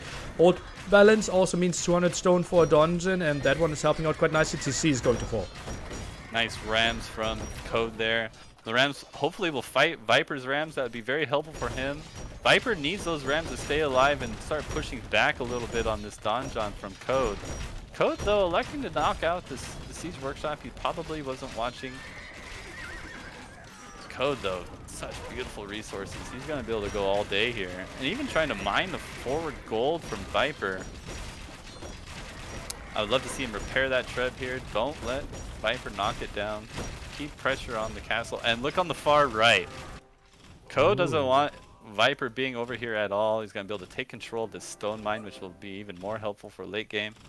I think sending those units in the Rams could have made lots of sense instead of patrolling in, and already down to 4k HP. Loses quite a lot of infantry.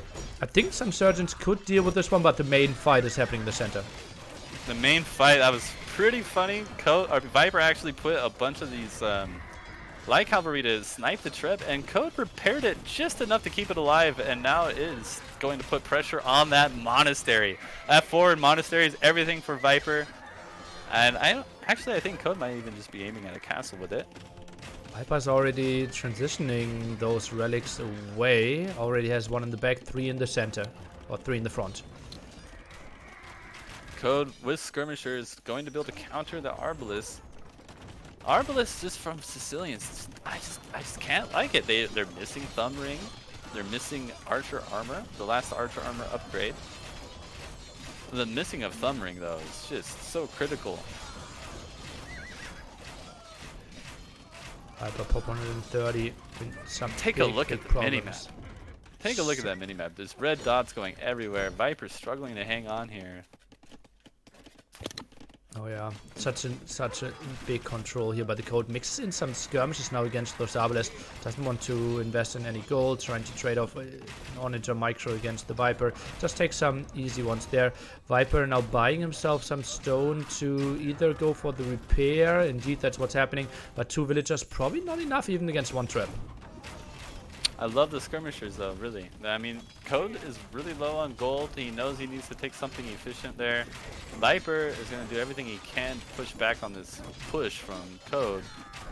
Code, if I were Code, I think right now, instead of just flooding in trash, I would be tempted to just sit back for a moment, save up enough food to then sell, and then follow that up with a big Surgeon push. I don't think Viper has the economy or anything else to really handle it. But look at the trash coming in from Code there in the north. Even with a ram, he can knock down that donjon with the only thing standing in his way to knock out pretty much all of Viper's eco up here. Viper, very little eco on the left side of his own base. Oh yeah, true. Some heavy raids there earlier. Goes for a mill, goes for some more raids, and I would love to see some more traps added again. More raids here. Code is just really active with that. You're saying bank up and sell some? Maybe TheCode feels like he doesn't have that time to breathe. Remember, it's still 4 relics against him. That's true. Time is of the essence for Code here, but I would be tempted because he just feels so comfortable. But then again, you know, he's not in the booth with us. He can't see Viper's resources. And what do you know? GG from the Viper. TheCode winning 3 games in a row. And let me quickly message the Viper. I know it sounds weird coming from me, but take a 5-min walk. Happy smiley. I think this is the moment where the Viper should reset a bit. And I only have the best intention. And yeah. That's good. It's good on you, Nelly. I obviously love both of them. And I want to make it transparent. He's saying he feels good. And he wants to continue playing. Okay. Okay. So a lot of people obviously will discuss this and feel like, oh god, the breaking point, the game that Viper already won. It was an illegal game. It doesn't matter who was in that position. And Viper is saying he's feeling fine. He wants to continue. Let's take a look at the stats first. And okay. Actually better KD for the Viper, obviously with defending. That was a bit easier, but way more buildings lost there. Economy, way more food for TheCode. Obviously did get some nice raids in. Relics, better for the Viper behind this one, but the one push through the center. Really nice for TheCode. I love the way Code played that game.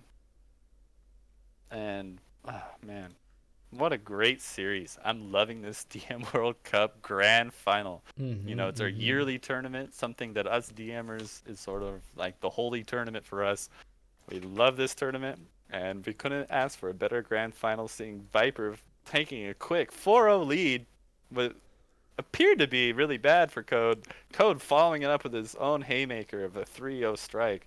I'm so curious to see how this will end up. Johnny, thanks for $20. And yeah, putting that into DM. Obviously, prize pool will stay at 10k no matter how much the donations are. And we will have Acropolis Koreans War coming up next. And I would hate absolutely hate to play that one?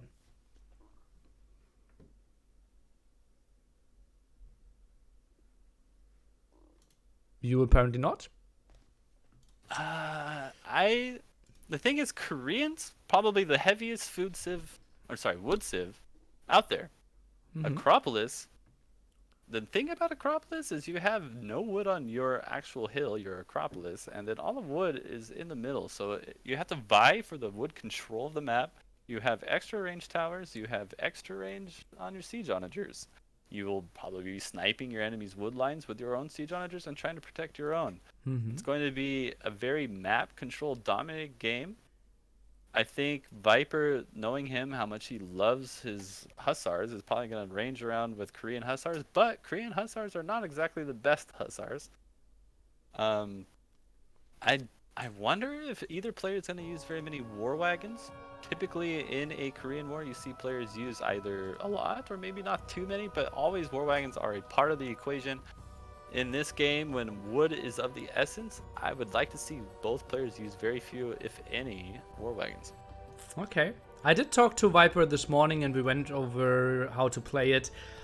I said war wagons, probably something I would not do at all, or if so very little. Viper will build some and we will see them. He wants the mobility, he wants to have fighting options at different at different angles. And yeah, some people are asking, what's the donation bar for? So basically, when we thought about Deathmatch World Cup, we were having $7,000 from sponsors, and having Deathmatch World Cup 3 being a prize pool of $10,000, we didn't really want to go lower than that. So we asked around a bit, got to $8,000, and then basically True and I agreed, let's just do it $10,000. Let's try to fundraise a bit more, and if we don't get to the 10K, True and I will cover the rest. Obviously, our prize pool will be taken away from that, so we're not too far away. We won't have too many losses, but we want to keep it at the prestigious level and kind of want to make it an S-tier tournament. And I think with 7K, it would have felt wrong a bit. Right. It needed a 10K. We couldn't, fall underneath the World Cup 3. We wanted to keep up, at least the same level of prize pool. I know DM is not exactly the most popular way to play Age of Empires, but I really hope everyone viewing it today is at least a little bit excited by it and enjoying the whole experience. And yeah, Acres of Acres loves that. Adds $25 in there as well. And yeah, I hope you're all enjoying the show. And Falan mich squeezes in some $50 saying doubt. And such a nice tournament. Thank you. Thank you for all your support. I hope you are loving it. I know that this chat will be way more appreciating right now and way more happy than Viper's chat. I know that there will be some hardcore fanboys putting some very evil thoughts into Viper's head and trying to tell him that everything changed now and everything is so bad and how could admins do this decision.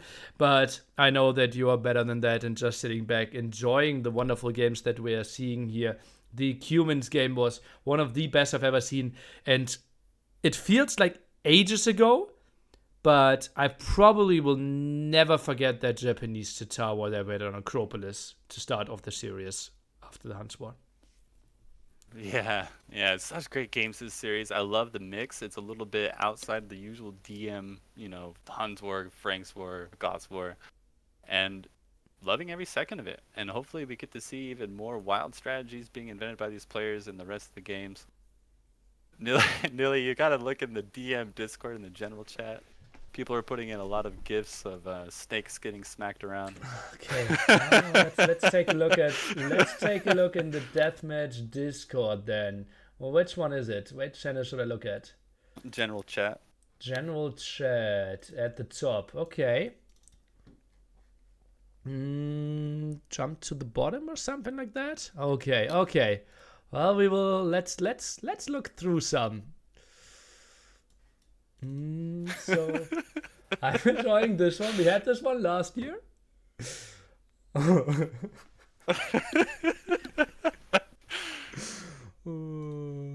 Then we have The code trying to handle the snakes here as well.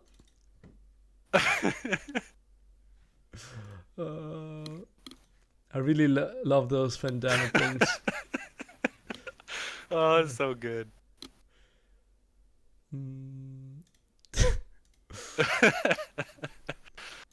Oh, this is too good. Yeah, obviously the Emmers have to love it as well. Yeah, DM Discord if you want to enjoy that one as well. The code still taking quite some long pause here. Did host the game. Now both players picking these civilizations, as you can see.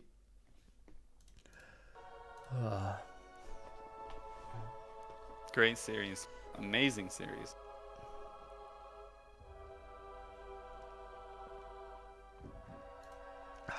Who's the admin? There are 6 different admins. 2 of those are true Michael Costa right here. And me.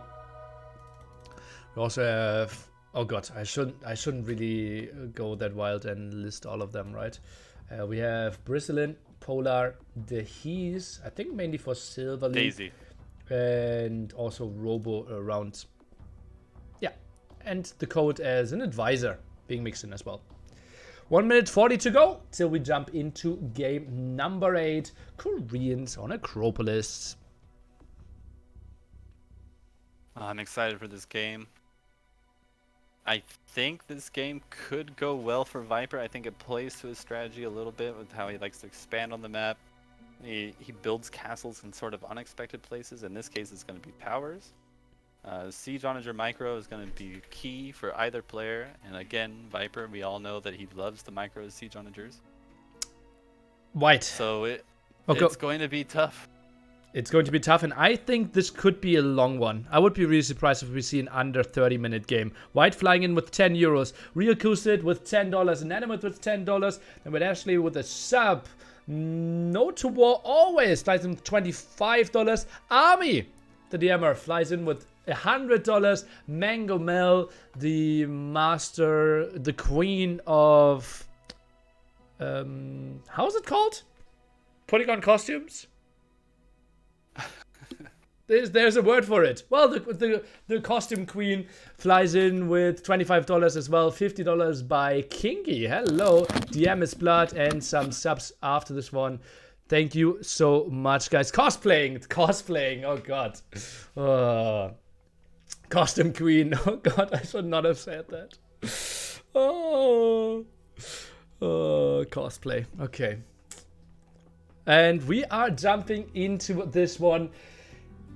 Spam some emotes, spam some energy, show your support for whoever, or if you just want to see good games. This is the moment where you spam some toads for the code, some energy for the Viper, or whatever copy pasta you want to go for. Thank you so much for your support. I hope you're enjoying Deathmatch World Cup. Still, at least 2 more games to go, and we are up here. Korean War. We are starting on the Acropolis, on the hill here. 6 barracks opening by the code, and 6 siege workshops. He will play this one really aggressively. On the other side, 1 archery range for the Viper. Make it 2 archery ranges, 5 barracks, and a later siege workshop. I like the start from Viper. Wait. Did I just hear you snacking? No. Did you just eat chips? No, I actually put in a piece of gum. Okay, that was against the teeth. Okay. Okay, let's get back to the game. You know, it's funny, I usually chew gum when I'm playing, because it's like I'll grind my teeth if I'm playing like an intense game. In this case, I'm chewing gum while watching a game, which is pretty rare for me. Very professional of the castle to do that. Viper getting another villager snipe here to start this one off. Castles now being placed, and obviously the big question is how many war wagons we are going for. Relics should always be 2 for either player next to their base and 1 in the center to be contested. So most likely 3v2, but as you mentioned earlier, the Viper getting an extra relic against Rage yesterday, but losing the one in the center is what happened. Monasteries being dropped, but CA finding some nice kills. The Viper already with 3 villager kills quite early on in a Korean war. I like that move from him. HCA. You never see people making HCA in Korean Zord, generally in DM, but it is working out for him here. It is putting a lot of pressure on the villagers from TheCode. TheCode is looking to build a really sneaky tower there on the top of Viper's base. He's trying to expand out there with villagers. Viper catching them there in the north. And it looks like Code has kind of been stuck here in the top of his base. Those HCA raids were just so effective from Viper in order to kind of halt any kind of progression from TheCode. KD now 28. Look at that one. So much friendly fire here. That's ridiculous. 15 to 17 and 28 to 31. TheCode already killed more than 10 of his own units. What is happening here? Oh, Code is still killing a lot of his own units. That's a struggle for him. Oh man, finally dealing with those. The Viper got 11 villager kills? 12 villager kills? Make it 13, make it 14. What is happening here? This is not how Korean's war should work. 1 villager to 18! I've never seen this before. Amazing by Viper. Can't give him enough credit for this so far. Code's army, he needs to be careful there in the bottom right side. He's going to run into Viper's castle. Viper, only, what, 1 tower so far on the map? A little bit slow on the tower progression, but he didn't need to. I mean, Code is just so far behind on villagers, he has no prayer of getting his own out there. Code needs to take some good shots here with the siege onagers on the top, and doing so. Aiming and knocking out a lot of free champions there. But losing even another villager. One of his precious 4 villagers going down to champion raid in the top. Code moving out in the middle and snagging that relic, although Viper did snag one of Code's relics. Viper even moving right through the middle with his monk. But sire, aren't we hitting our own troops? Yeah, but we are also hitting the others. Attack. Look at this KD. This is like... You have a PhD in math and you couldn't explain this to me, how this KD is happening. Oh man. Code with so many siege onagers out on the field. Only 55 pop, struggling a little bit here. But does manage to get at least 1 relic, 2 relics in fact, so he made it as close as he can get there. That was a necessary move from him. But now Viper is going to have the option to snipe a lot of woodlines. You see siege onagers coming into the south by the Viper. I'm afraid that might be the end of the trees there for TheCode. Nearly before the game, saying, oh, we will see a long game, at least 30 minutes. Nearly 9 minutes later, looking at a game, Viper pop limit, TheCode sitting at less population. Like, he killed more of his own units than he has population now. Oh, but look at this. Oh, we missed it. The siege onager shots in the middle, knocking out a lot of war wagons from Viper, not paying attention. Oh, yeah. Oh, yeah. That was a deadly, deadly play from TheCode. Those CA he needs a lot of those. Ready to stay, I believe. Yeah. And this is the problem, right? If you do your first group with war wagons like this and lose all of them, it really doesn't set you into the mood like, yeah, I really want to continue building some more war wagons. Yes, exactly. Pop 40. Code taking out those siege onagers there in the north of his base. Viper knocking out some of the tree line in the south, but not doing any more damage than that. He could have done a lot more in my opinion. And so far I would say Code is doing a phenomenal job of coming back into this game. He needs to be careful though with those 4 siege onagers he has in the north. They're very exposed to... Ooh, and Viper taking another shot on the trees. And we will see it all in this game. Turtles now being added. Turtles so good against SO. Will deal with this army quite easily. Probably wants to wait for like 3 turtles and then unleash there. Maybe with some SO. Even has traps prepared to find some kills. More fights there at the bottom. And yeah, he's just playing the long game. Tries to cut the trees as you mentioned earlier.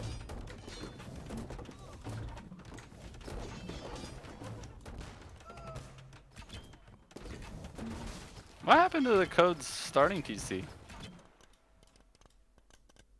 Am I blind? Like, what happened? Is my game bugging? Did he delete it?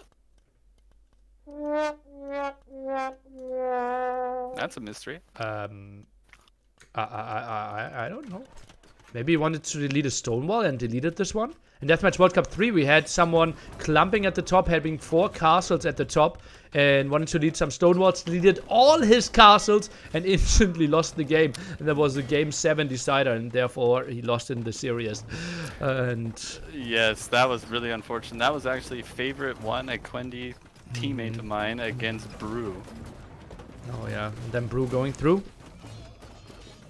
Brew That having was a a rhyme.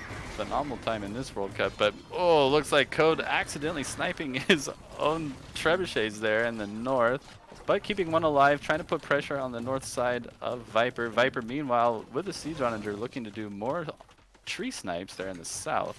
Yeah, he knows how he wants to play it. He knows exactly.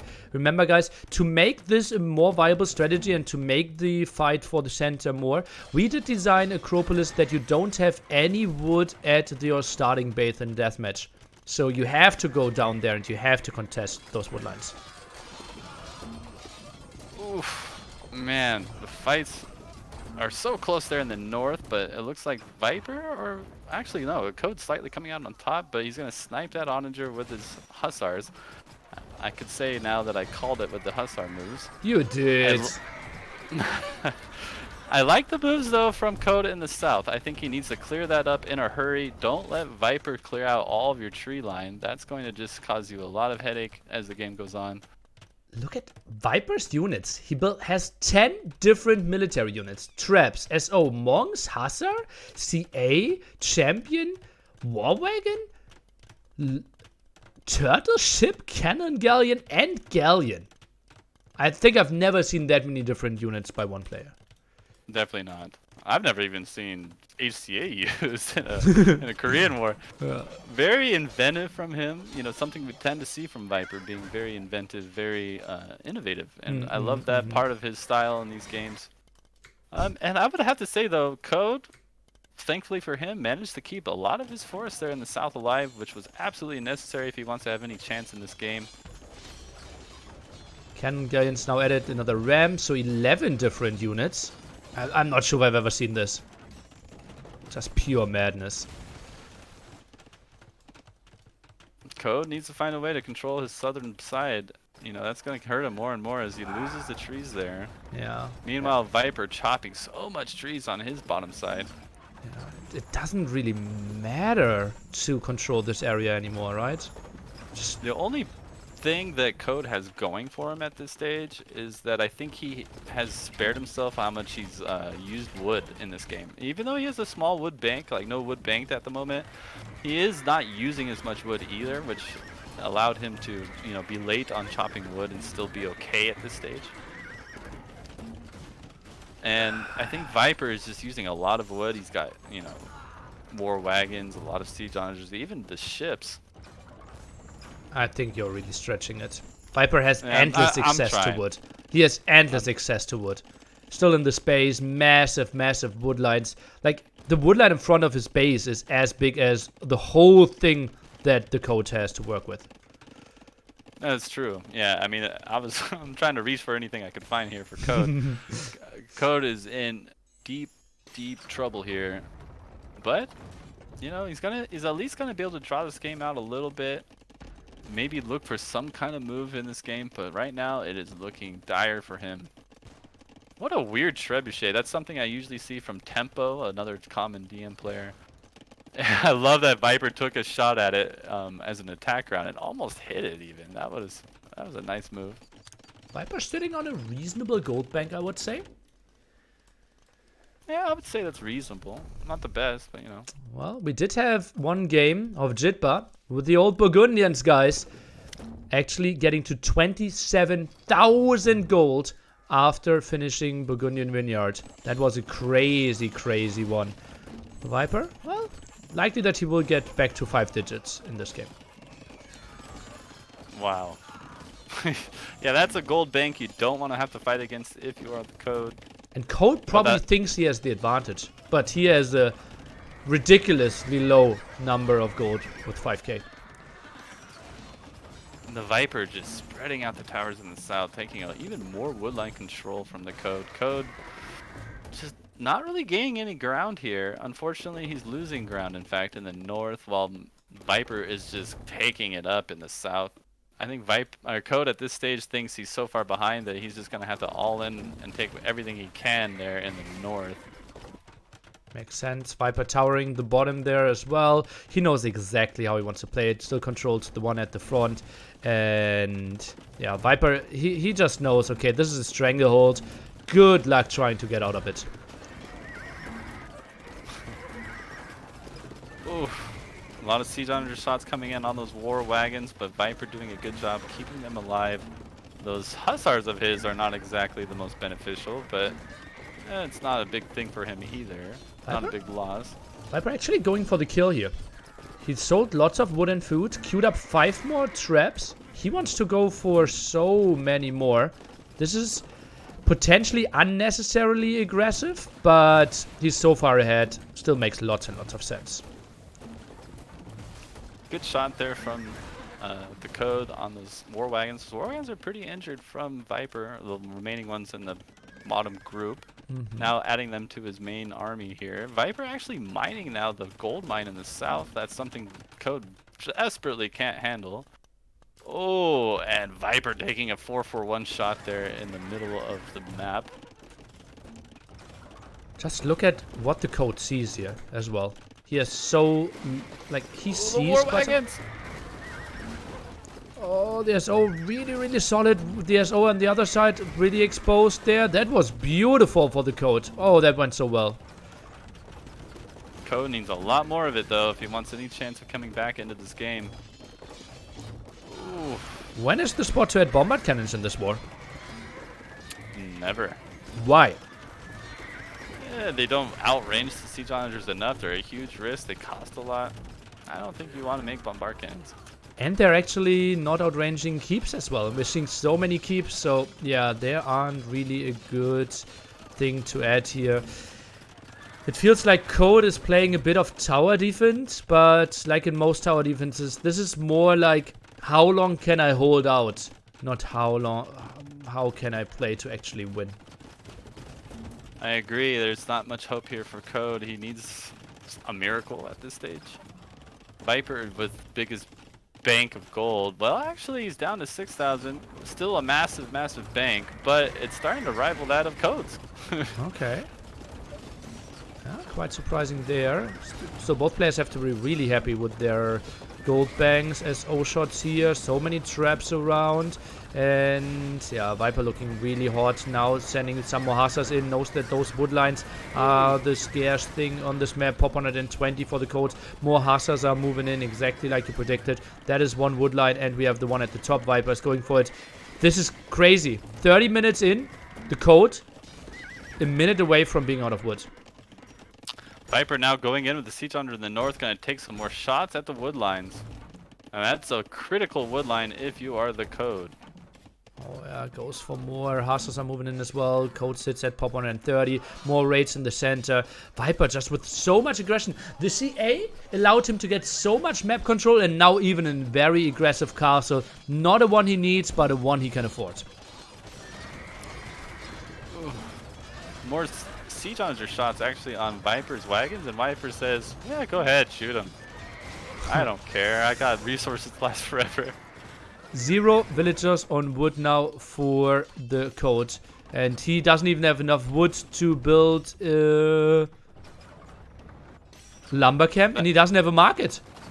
That castle coming up from Viper, I think, is going to seal the game for him. Although, I guess Code is trying to take some control in the south. I doubt he'll be able to hang on to it. Viper now moving in with the siege onager there is probably going to snipe whatever remains of that wood line. Oh, that could be a lot of traps going down, though. Viper, not the greatest protection there. That's quite some exposed traps, but that's so much stuff of the Code going down. Tries to get some more towers up, but villagers are falling. Code sits at pop 90, and he just sees even a higher population than he has right now. More ramps are coming in, more villagers are dying at the bottom. Code he has no map control. Yeah, and that's the GG call by TheCode. Feel for Code there. I mean, what an inventive strategy from TheViper. He couldn't have seen that coming. I'm sure when Code sent his scout over and was analyzing quickly the Viper's build order, he saw the two ranges and thought, okay, Viper's going to add some ARBs, which can be effective early on in a Korean war to take some map presence. You don't want to queue them too much for the siege onagers, but early on they can be effective. Instead, Viper going with the ACA, moving around Code's base, and ended up being what, like 2 vills to 20 at some point? Really well played by Viper. Look at the villager KD in the end. 150 to 10. Obviously some friendly fire there with the SO, but that was just crazy. Code never really got a foothold, and that was really, really dominant. And Viper now with 3 match points to become Deathmatch World Cup champion 3 times in a row. Now, if we look back Look historically, at the KD. Look at the KD. Sorry, Code killed 100 units of himself. 95 units of himself. How often do you see the kills and death being exactly the same for both players? Shouldn't really. Well, basically never. Basically never.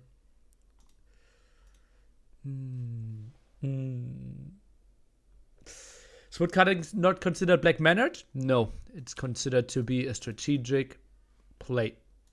If you ask Nilly. If you ask Nilly. Maybe you can tell us the view from classic DMers after, I think, September for $20. Thanks for hosting these great games. Thank you, my man. What are DMers thinking about cutting trees? It's lame. It's sort of the boar laming of DM. It's just we kind of consider it lame, but you know, all gloves are off in the tournament. I don't blame Viper whatsoever for it. You know, smart play by him. But in general, if it's just a having fun DM game or even a rated DM game, I don't think you'll see that very often. Okay. Yeah, I think it makes lots of sense, and I think it should be a good thing. But I can also see why people won't like it that much. By the way, guys, if you still are on the old patch, this is your chance, because Afegano Adinho is hosting Noobs Latinos 3v3 on Continental, Brazilian server. Get in there, grab your 7 free spots. Could be taken away any second, so better jump on there quickly. Afegano Adinho is waiting for you. Let's get there quickly.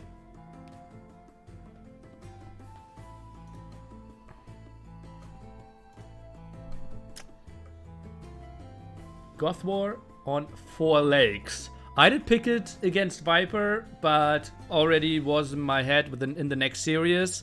How should I have played it?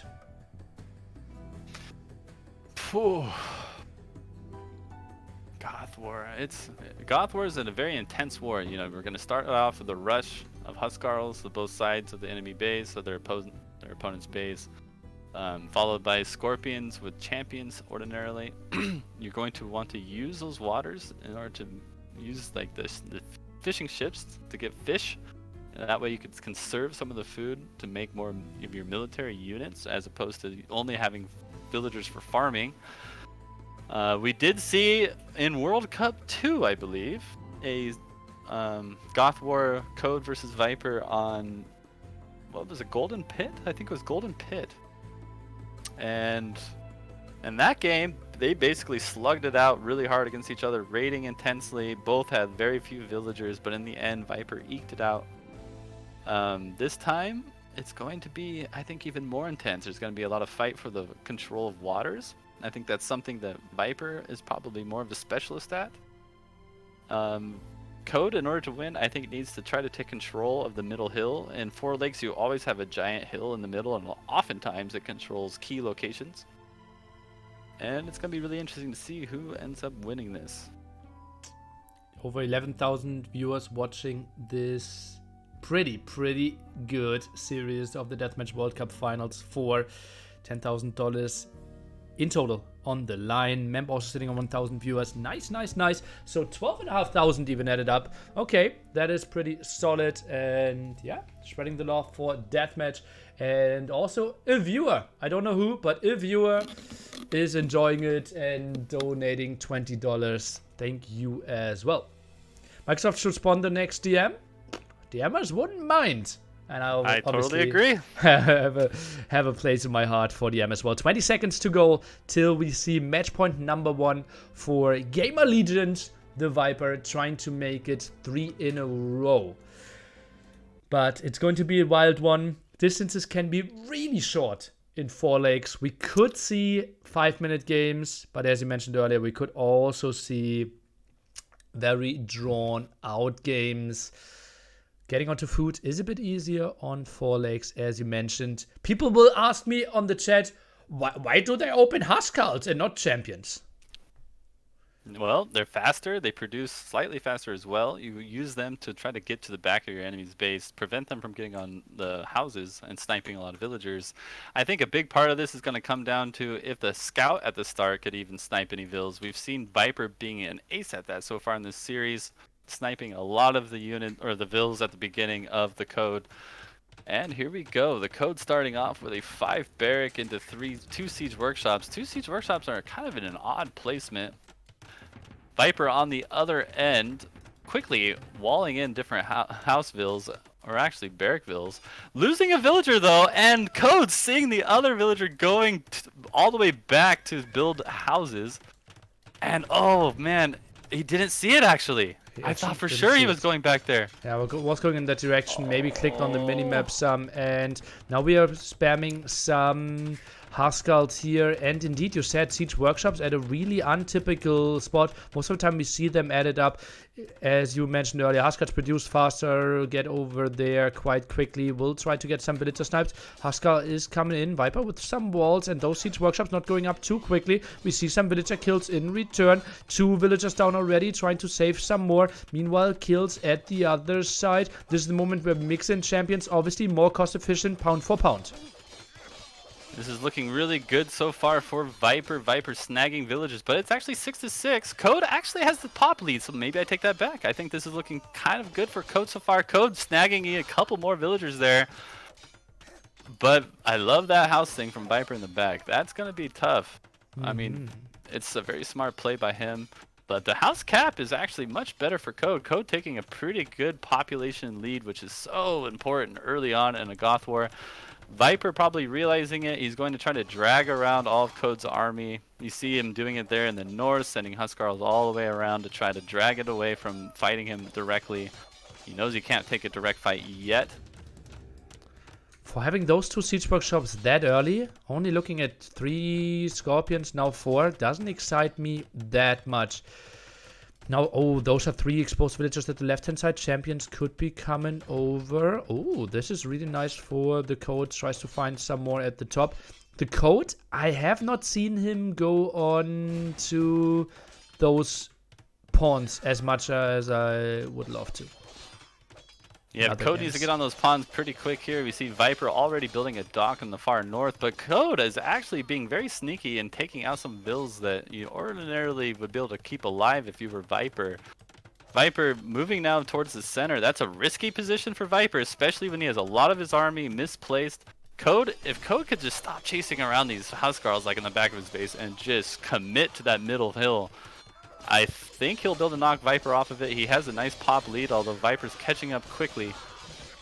Viper, 7 barracks to Code's 4. Code just does not have the production to meet Viper. And Code walking right past the castle there in the middle. I think he saw it, but chose not to contend with it yet. Quite interesting. Sending now the next wave, maybe to it. No, not quite. More castles now. Scorpions behind this one. Relatively even numbers. 7 versus 12. Slightly better for the Code. Should take the better fight. And we've seen so many villager snipes. The Viper now drops his market as well. Code already sold quite some wood here. Should be looking quite healthy on gold. Look at that. 3k gold in the bank for him. The Viper at 0. I really need to, I mean, Code to win this game needs to take control of that middle hill. That castle that Viper is building would be so bad for Code. Code can't afford to let that castle go up, and it looks like he finally notices it, sending on some champions around to try to take care of it. Viper had a lot of exposed Scorpions there in the front, taking some losses there to some champions and Huskarls. And Code finally cleaning up that castle. He almost didn't for a second. I was like, oh boy, Code. Okay, so Code taking a little bit of control here, but Viper getting onto the food much quicker. I like Viper's position possibly just slightly better than Code's. The kill-death ratio is directly equal. And Viper really solidifying his position on that massive hill at the north of his base, which is going to protect not only the gold mine and the relic, but also his wood behind it. But, oh, I didn't even notice. Look at the docks from Code in the north. And in every corner, actually, he will control potentially up to 4. Remember, the Viper still had a crazy games against Favorite, where he had snuck some docks in the back and actually got to like 8 cannon guns there in the Spanish War and kind of made an incredible comeback. Maybe Code did see that one and is trying to return the favor for his DM friend. Code at a 60 population lead right here. Code's gonna need to find a way to deal with that middle again. Viper knocking him off the middle once again. That middle hill is so critical for either player to control. But look at him out of army. Code's got sit in the back of his base. He's now moving it forward, deleting some houses to clear the way, but it does kind of pop cap him for the moment. Code taking an amazing fight though in the middle. Oh, that is so good for Code. Scorpions are falling. Huskarls are moving in. Viper is trying to micro this one quite nicely. Scorpions, are they falling? It seems like most of them are indeed. And that's suddenly 80 population. But Code dropped quite heavily as well. Oh god, heavy losses on both sides. This is huge for both players. I mean, I think Code now has a little bit of an advantage. He is denying the top water from Viper. He's even building a castle in the far left one, which I don't think Viper sees it. Oh, I take that back. He does see it. He's actually even having the villager go attack the villager from Code. Code trying to pressure this north location, but I think if I were Code, I'd just move left. Take this whole left side of the map. It is exposed right now. Viper towering his own pawn to deny the fishing ships there, and that is quite some damage output there, 20 per shot, so has to be happy with that one. Population's pretty even, and now we have to look into who's setting up the food eco quicker, and simply because the Code has the pawn control, I think he should get the advantage there. Code's doing an amazing job with the pawn control. Viper actually just trying to make fishing ships and then a galleon, which will actually die to that fast fire ship on the left water. The top water also Code controlling it. Code getting a castle up in the middle would be really critical for him. He doesn't even have control of his own water on the far right. It would be great if he got a dock up there. Viper now building a watchtower on the far left. What a wild game. Absolutely wild. Behind the docks there, indeed, won't allow the fishing then. Oh man, this is pretty crazy. Castle in the center finally will go up. And the Code, lots of map control with this one. Viper needs to try to outmaneuver his opponent. Relic count still 0-0. The game was way too wild to think about relics. It looks like Viper will actually win back water on the far left side, and I would love it if Code would just cancel that castle. He needs to cancel it. That would be a really bad loss for him. Oh, still has 1.8. A lot of bombard cannons exposed from Viper, now trying to run for it, but I don't know. Will he lose any? Those Huskarls can tank a lot of castle fire. Let's take a look. Some Huskarls now as the counter. Wanted to go for some Scorpion kills. Killed 2 Scorpions. Trades it up with 1 bombard cannon. Would be fine-ish. And yeah, Viper loses some HP, but saves 4 out of 5. Code has so much army, or I mean, sorry, villager queued up. If he were to cancel that right now and just pump out some champions, he could handle all of the raids from Viper easily. Code going for a middle castle. I like that. Meanwhile, Viper sees it. Now going for it. That big play from Viper to be able to see that. Oh, but Code with the quick walls. Shouldn't really be a thing against champions in my opinion. They do so much damage against buildings. Look at that. Viper just right-clicking on that castle. Loses so many HP. And the castle might just fall indeed. And it does without being cancelled. That is a big W for the Viper. I would love to see either player get on the relics now. They are just, but this is just an all-out brawl. Both players really low on food. It looks like Code has a slight villager lead on farms. Now 39 on farms and fishing boats. Now with 41 on food as opposed to Viper's 30. And Viper, no military in the queue.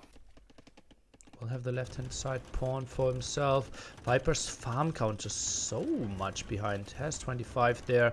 We had the numbers in the 30s. The Viper goes with the bombard cannons to the left-hand side. They feel really exposed. Yeah, that's a big. That could be a big play by Code if he were to accidentally catch those out. Code does have some scorpions moving exposed as well in the south. Viper maneuvering with these champions, which could be so deadly if they connect with that eco. Code needs to have something to deal with those as soon as possible. Code reaching pop limit for the first time, actually, before Viper does. Viper, ooh, taking some big bombard cannon shots against that army in the north. Oh, and a second volley as well. This is so good. 4 bombard cannons should never do that much. Oh god, how much did they kill? 3 full volleys. That's like 15 down. Give me 20 down. This was so big from those bombard cannons. He was so outnumbered, but suddenly even population. Code now looks like he'll take a good fight there in the north, followed by the raids though coming in from Viper, and Viper denying the relic snag from Code. And Viper trying to start pressuring there in the north. Code actually has again an exposed relic in that monastery. Oh, and look at that. All the scorpions dying now. Viper with this such a good hold.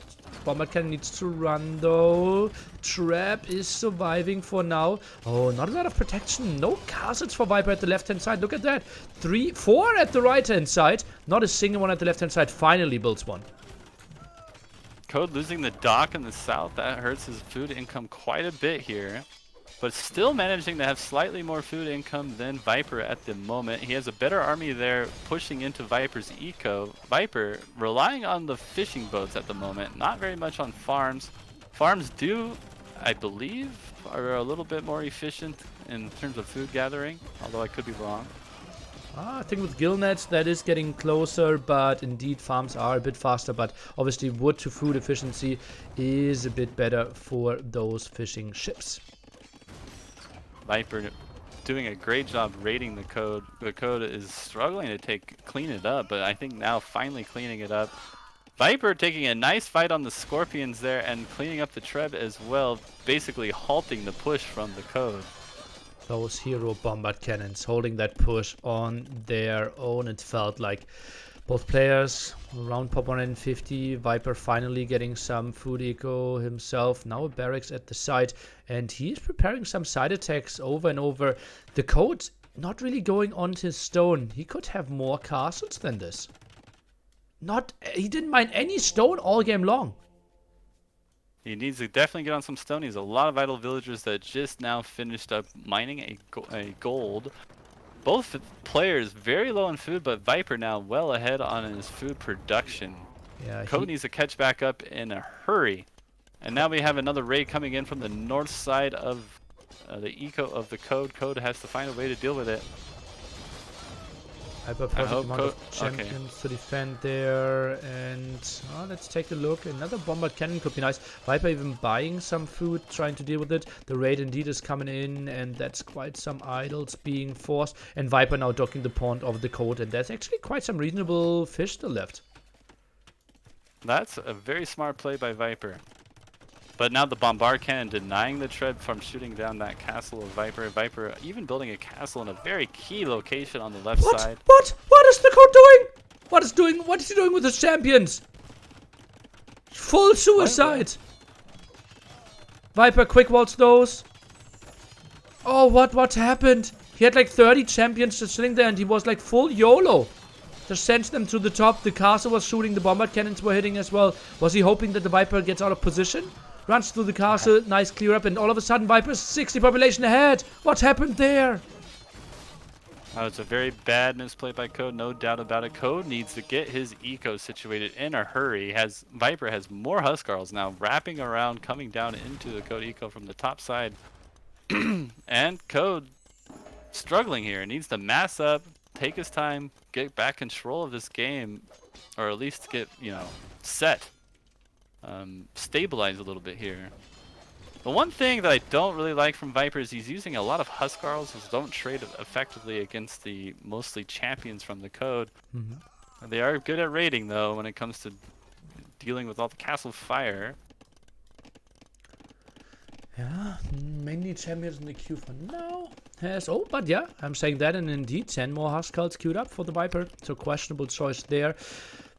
50 population lead here, and it feels like the code is muscling up to make a major go. Viper 50 villages ahead. He's happy with trading off evenly here. Code was not patrolling his army there in the top, and ends up losing that fight rather badly. Uh-oh. Uh-oh. Uh-oh. This might be the moment, guys. This might be the situation where the Viper is just waiting for one more killing blow to finish this one off. Will go for the traps. The code, he is not really pressured into resigning into this one, although he is a solid 60 population behind. Obviously won't know about this one. I think we just need to see some more siege, and we could crown the Viper Deathmatch World Cup 4 champion. The Viper commanding lead in this game.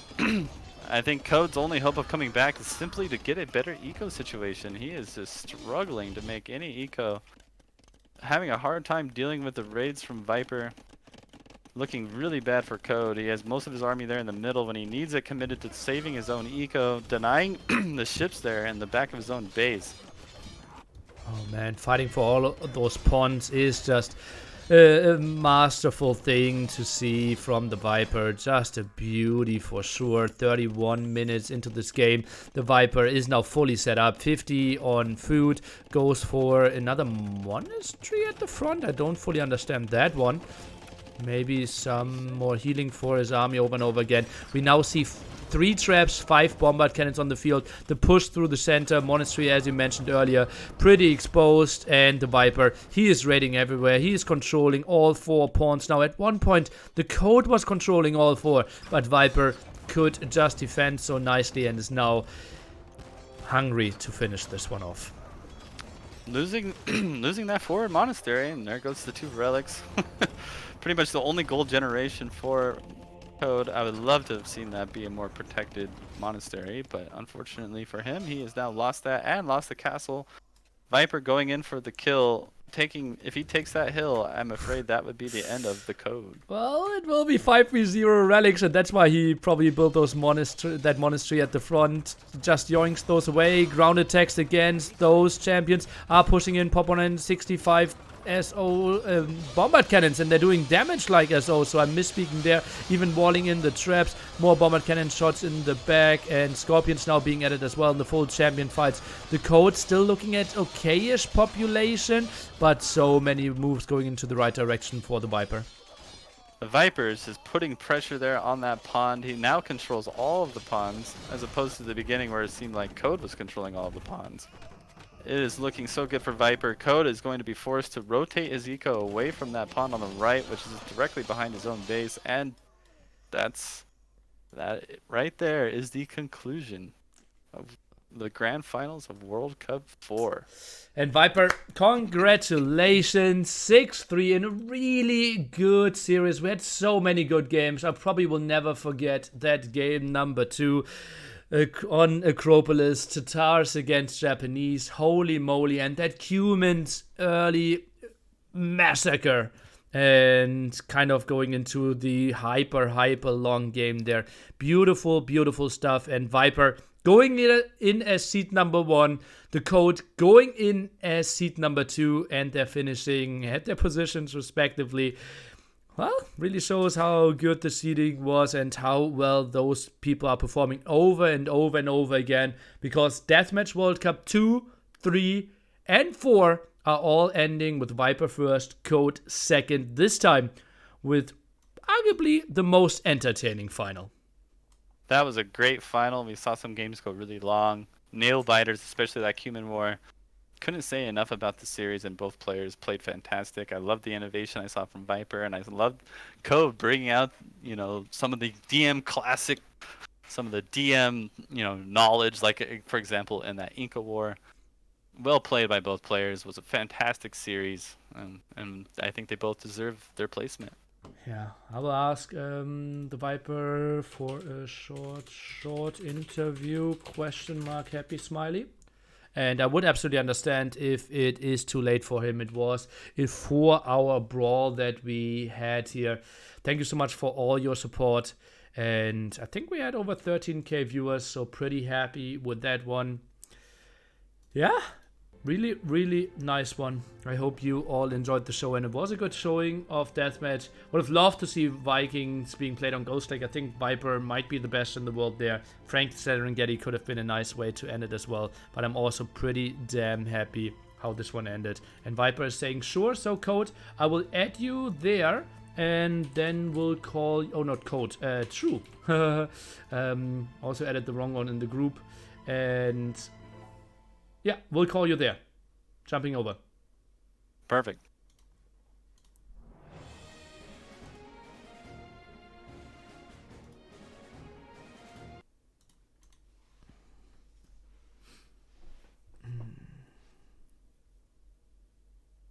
Viper, Yo. the king of DM stands, retains his Incredible. crown. Congratulations, my friend. That was very well played. Thank you very much. Fantastic series. I love the innovation I saw from you in a lot of the series. You know, like for example, the HCA in Korean, something DMers have probably never seen before. Genius move by you. Gave you a commanding lead in that game. How are you feeling right now? Well, I'm feeling very good. After the start, I think it was up 4-0. I was hoping to do a clean sweep again, but I think this is good for the tournament, good for deathmatch as well. And I'm feeling very happy, obviously. I'm satisfied with the win. I wasn't sure how I was going to perform going into this tournament, as I haven't been playing too much deathmatch as of late, but I think I got enough games in there to perform. So, yeah, very satisfied. Yeah, your performance was on point. It did not look like a guy that doesn't play any DM, I gotta say. For a little that you play, you really put on a great show. Congrats again. That was fantastic. Thank you. Yeah, I think deathmatch is something that, I mean, it's like a little bit like riding a bike. Once you have invested enough time to learn it, you kind of know it, but you have to. The biggest issue I think for RMers is learning build like openings. That's the issue for RMers for the most part. Yeah, I totally agree with you. It seems like for RMers, it's really all about those openings, knowing how to, you know, the builders play such a big role on who wins a game, the whole rush at the beginning. But Yep. following that, you know, as the game evolves, those RM classic skills really come into play. And I think for most good RM players, such as yourself, it's not really as difficult as people think to transition to deathmatch, or at least get pretty good at deathmatch in a relatively short amount of time. Yeah, I agree. It's just like an initial grind of a couple hours of DM, and you're kind of into it. But yeah, I mean, there's how many civs do we have in the game now? 36 or something. So there's a lot 35, of 36. 37? I'll go with 37. Oh my god, 37. Okay. Yeah. So there's a lot of openings to learn and different matchups, right? Japanese can play different, like 5 different openings depending on who they're faced, right? So there's a lot of details still to learn. So I have a lot of questions. I'm sure Nilly has a lot of questions. I think I'll let Nilly take the floor a little bit here. I Nilly? want to know about game number 2. Acropolis to Tarsus against Japanese. Walk me through this roller coaster of emotions that we had. It was the plan from the start. You know, don't make Wales and win. No, I realized after picking that matchup, you know, I'm kind of like, I'm thinking in my head like, oh yeah, this sounds good, and then I pick it, and then he decides his civ, and then then it dawns on me all the positives of that civ. So I feel like that backfired a little bit, and yeah, after he picked Tatars, and I kind of had this whole like thought process of how this plays out, I realized that shit, Tatars probably are just way better, especially considering the opening. So yeah, I figured the only way I can possibly win that match was to do something wild. And I think it was pretty wild. Wild it was. So it was simply you didn't care about relics that much. You went for the 3 siege workshops pretty much in the center, and it was your one all-in push. Did you think that it's likely to work? And at what point were you confident? Because he was always so far ahead in population. I was never confident. Even when he resigned, I wasn't really sure. Like I didn't know how much how much eco he had expanded to the bottom right. Right. That was like my last 60 units, right? So if he got, say, if he got like 100 any unit on the field pretty Skirms. much to match my numbers, then he wins, right? But yeah, after he resigned, I saw that he didn't really expand that much eco to the bottom right as well. So yeah, I thought even I didn't think it would work even because I had to push up the hill against Tatars.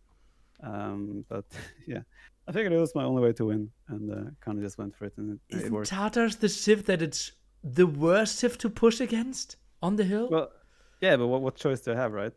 I think Offer better matchup. we don't work like that here, no. Come on. Okay. No, but yeah, no. Like initially, I thought matchup would be fairly even, but yeah, after I realized it was just like, okay, I need to go all in, and yeah. Your initial 3 villagers made up 1/4 of your eco at the end of that game. Well, all about efficiency, right? So, That's one way to put it, yeah. That was probably the craziest game I've ever witnessed in a DM World Cup. I mean, for you to literally play the whole game like as if it was 1998 when we first ever tried deathmatch. Just all army in one big slugfest and try to win that way. And wow, it's like as a DMer, I spend a lot of time trying to convince players out there that DM is not just some big spam fest where we throw a big army at each other and whoever wins this kind of wins. No, you have to make an eco, you have to spread, you gotta take the relics. And Viper says, screw all that, I'm going back to basics. Just one big push wrong. down the middle. You were wrong after all. That's what it is. Apparently. And wow. And then it's crazy that we had a game that is also one of the craziest games I've ever seen, but probably will be overshadowed by the Acropolis game. The Arabia games with Cumans. Both players down to 1 villager, pop 40 at minute 15. What was going on there? I felt like the opening was kind of even in some way, which it was. I don't know. I have no idea how I stood in that game. I know I killed most of his villas as well. I tried to look if he snuck a villager to build houses or something, but I couldn't find one. So I figured we were in a similar situation, but he got out of it in the end better than I did. So I felt like I was dead quite early on as I was like trying to just make vills, but he was licking his wounds as well. But yeah, he was always ahead, I think, and I tried to make a game out of it, but I think his economy was just untouched for too long, and he could just bank up resources. So I think it was in the end quite an impossible task against a good player like Code. I think you could have won the game there if you had 10 more wood and Ken Wall and his Kipchaks at the bottom there. yeah, that was a really right, big key point. He ran through your base with all the Kipchaks he had. He was trying to do a raid. And you tried to wall him in, but you just had no wood to make anything other than a palisade, which ended up getting destroyed. That was pretty funny to see. Yeah. Well, Cuban palisades have more HP, right? So there's that. No, yeah. I don't think even if I kill that, I don't know how much of a difference it makes. But yeah, I tried. But yeah, Code just the way he also takes the exposed wood first. Like he had the backwood in his corner that was untouched still at the game end. So he really played that. Like he played for a long game after opening, and he really executed that well. He definitely was looking for wood control. He tried to take a lot of the wood from your north, and even towering at one point, your wood line there in the middle of the map. Really funny to see that kind of thing too in a DM game. But yeah, that was a super close game. For a minute there, when you took that middle gold, I thought you might actually win that game, and it was so close. But in the end, Code edged you out there. That was also one of, maybe even in terms of just classic DM, that might have been like the best game of any DM World Cup. I mean, it was so close. Yeah, I thought at one point I like kind of started to turn it around a little bit when I kind of cleaned his castle on the hill, and like he had a pause after that. And after the pause, he just came back with vengeance, so to say. But yeah, I thought I had a push there where I might start to do something, but in hindsight, I think he just had too much ego banked up, and I wasn't able to reproduce as much as he did, so that push kind of backfired in the end for me. So, a question I have.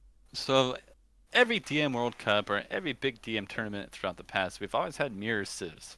It's considered like there's the balancing of the game has mostly been geared towards RM, and so naturally DM has kind of been unbalanced in a lot of ways, and so we usually stick to mirror.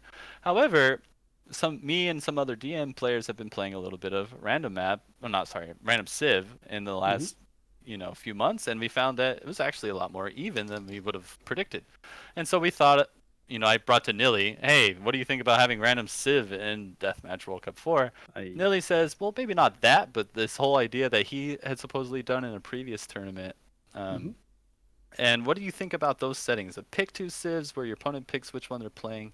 How did you feel about that setting, and did you like it? Did you think you should see more of it in DM? Yeah, so I think random Civ would have been too wild. It's just, even though it's a lot of equal Civs, there is still like some clear Civ wins. So I think random Civ would have been not competitive. But yeah, Nilly has done the Fair Civs Cup in the past where we had the same format, and it was really fun back then, and it's really fun for Deathmatch as well. Because I think Deathmatch is even harder because differences are so much bigger in the opening compared to RM. So it's like even harder to find two Civs to offer your opponent, right? And because he has the choice, right? You give him two Civs and he has the choice, Crazy, and that guys. makes it even Thanks. more difficult to come up with the right Civs. And I think I lost almost probably over half of those games because I just never picked good Civ matchups myself. Some more experience there would probably help. And even Yeah, then, no, we're I really discussing in like the it. morning. Nilly, what do you think about Japanese Tatars? I think Tatars are just winning very easily. Okay, thanks, Nilly. Moving on. Yeah, well, you were wrong. I think for future World Cups, whoever has to play Viper in the upcoming DM World Cup Finals needs to tell Nilly bad Civ matchups just so Viper could try to prove him wrong. That's a good strategy. I actually had a strategy. Like everyone's been had a strategy. Everyone has been picking Hans Goth or like a lot of DMers, and every time they lose against Goth with Hans, I really wanted to try that, but no one picked it against me. So I kind of wished Cold would pick it now because I would have loved to try Hans against Goth. The funny thing is, in the tournament, that was the case. I Mhm. think actually my series against freaking Chris was the only time that we actually saw Huns win. But oddly enough, though, in practice games, we see when we're practicing it, Huns win almost all the time. It's just for whatever reason in the tournament we had a different result. I feel like Goth should win most of the time, but I think there is potential for Hans. But yeah, from the very few examples I saw of this, I think it was a bit misplayed. So I had a theory of how to play it, and I would have liked to try it, but I guess I have to save it for the next one. Yeah, there you go. Next time.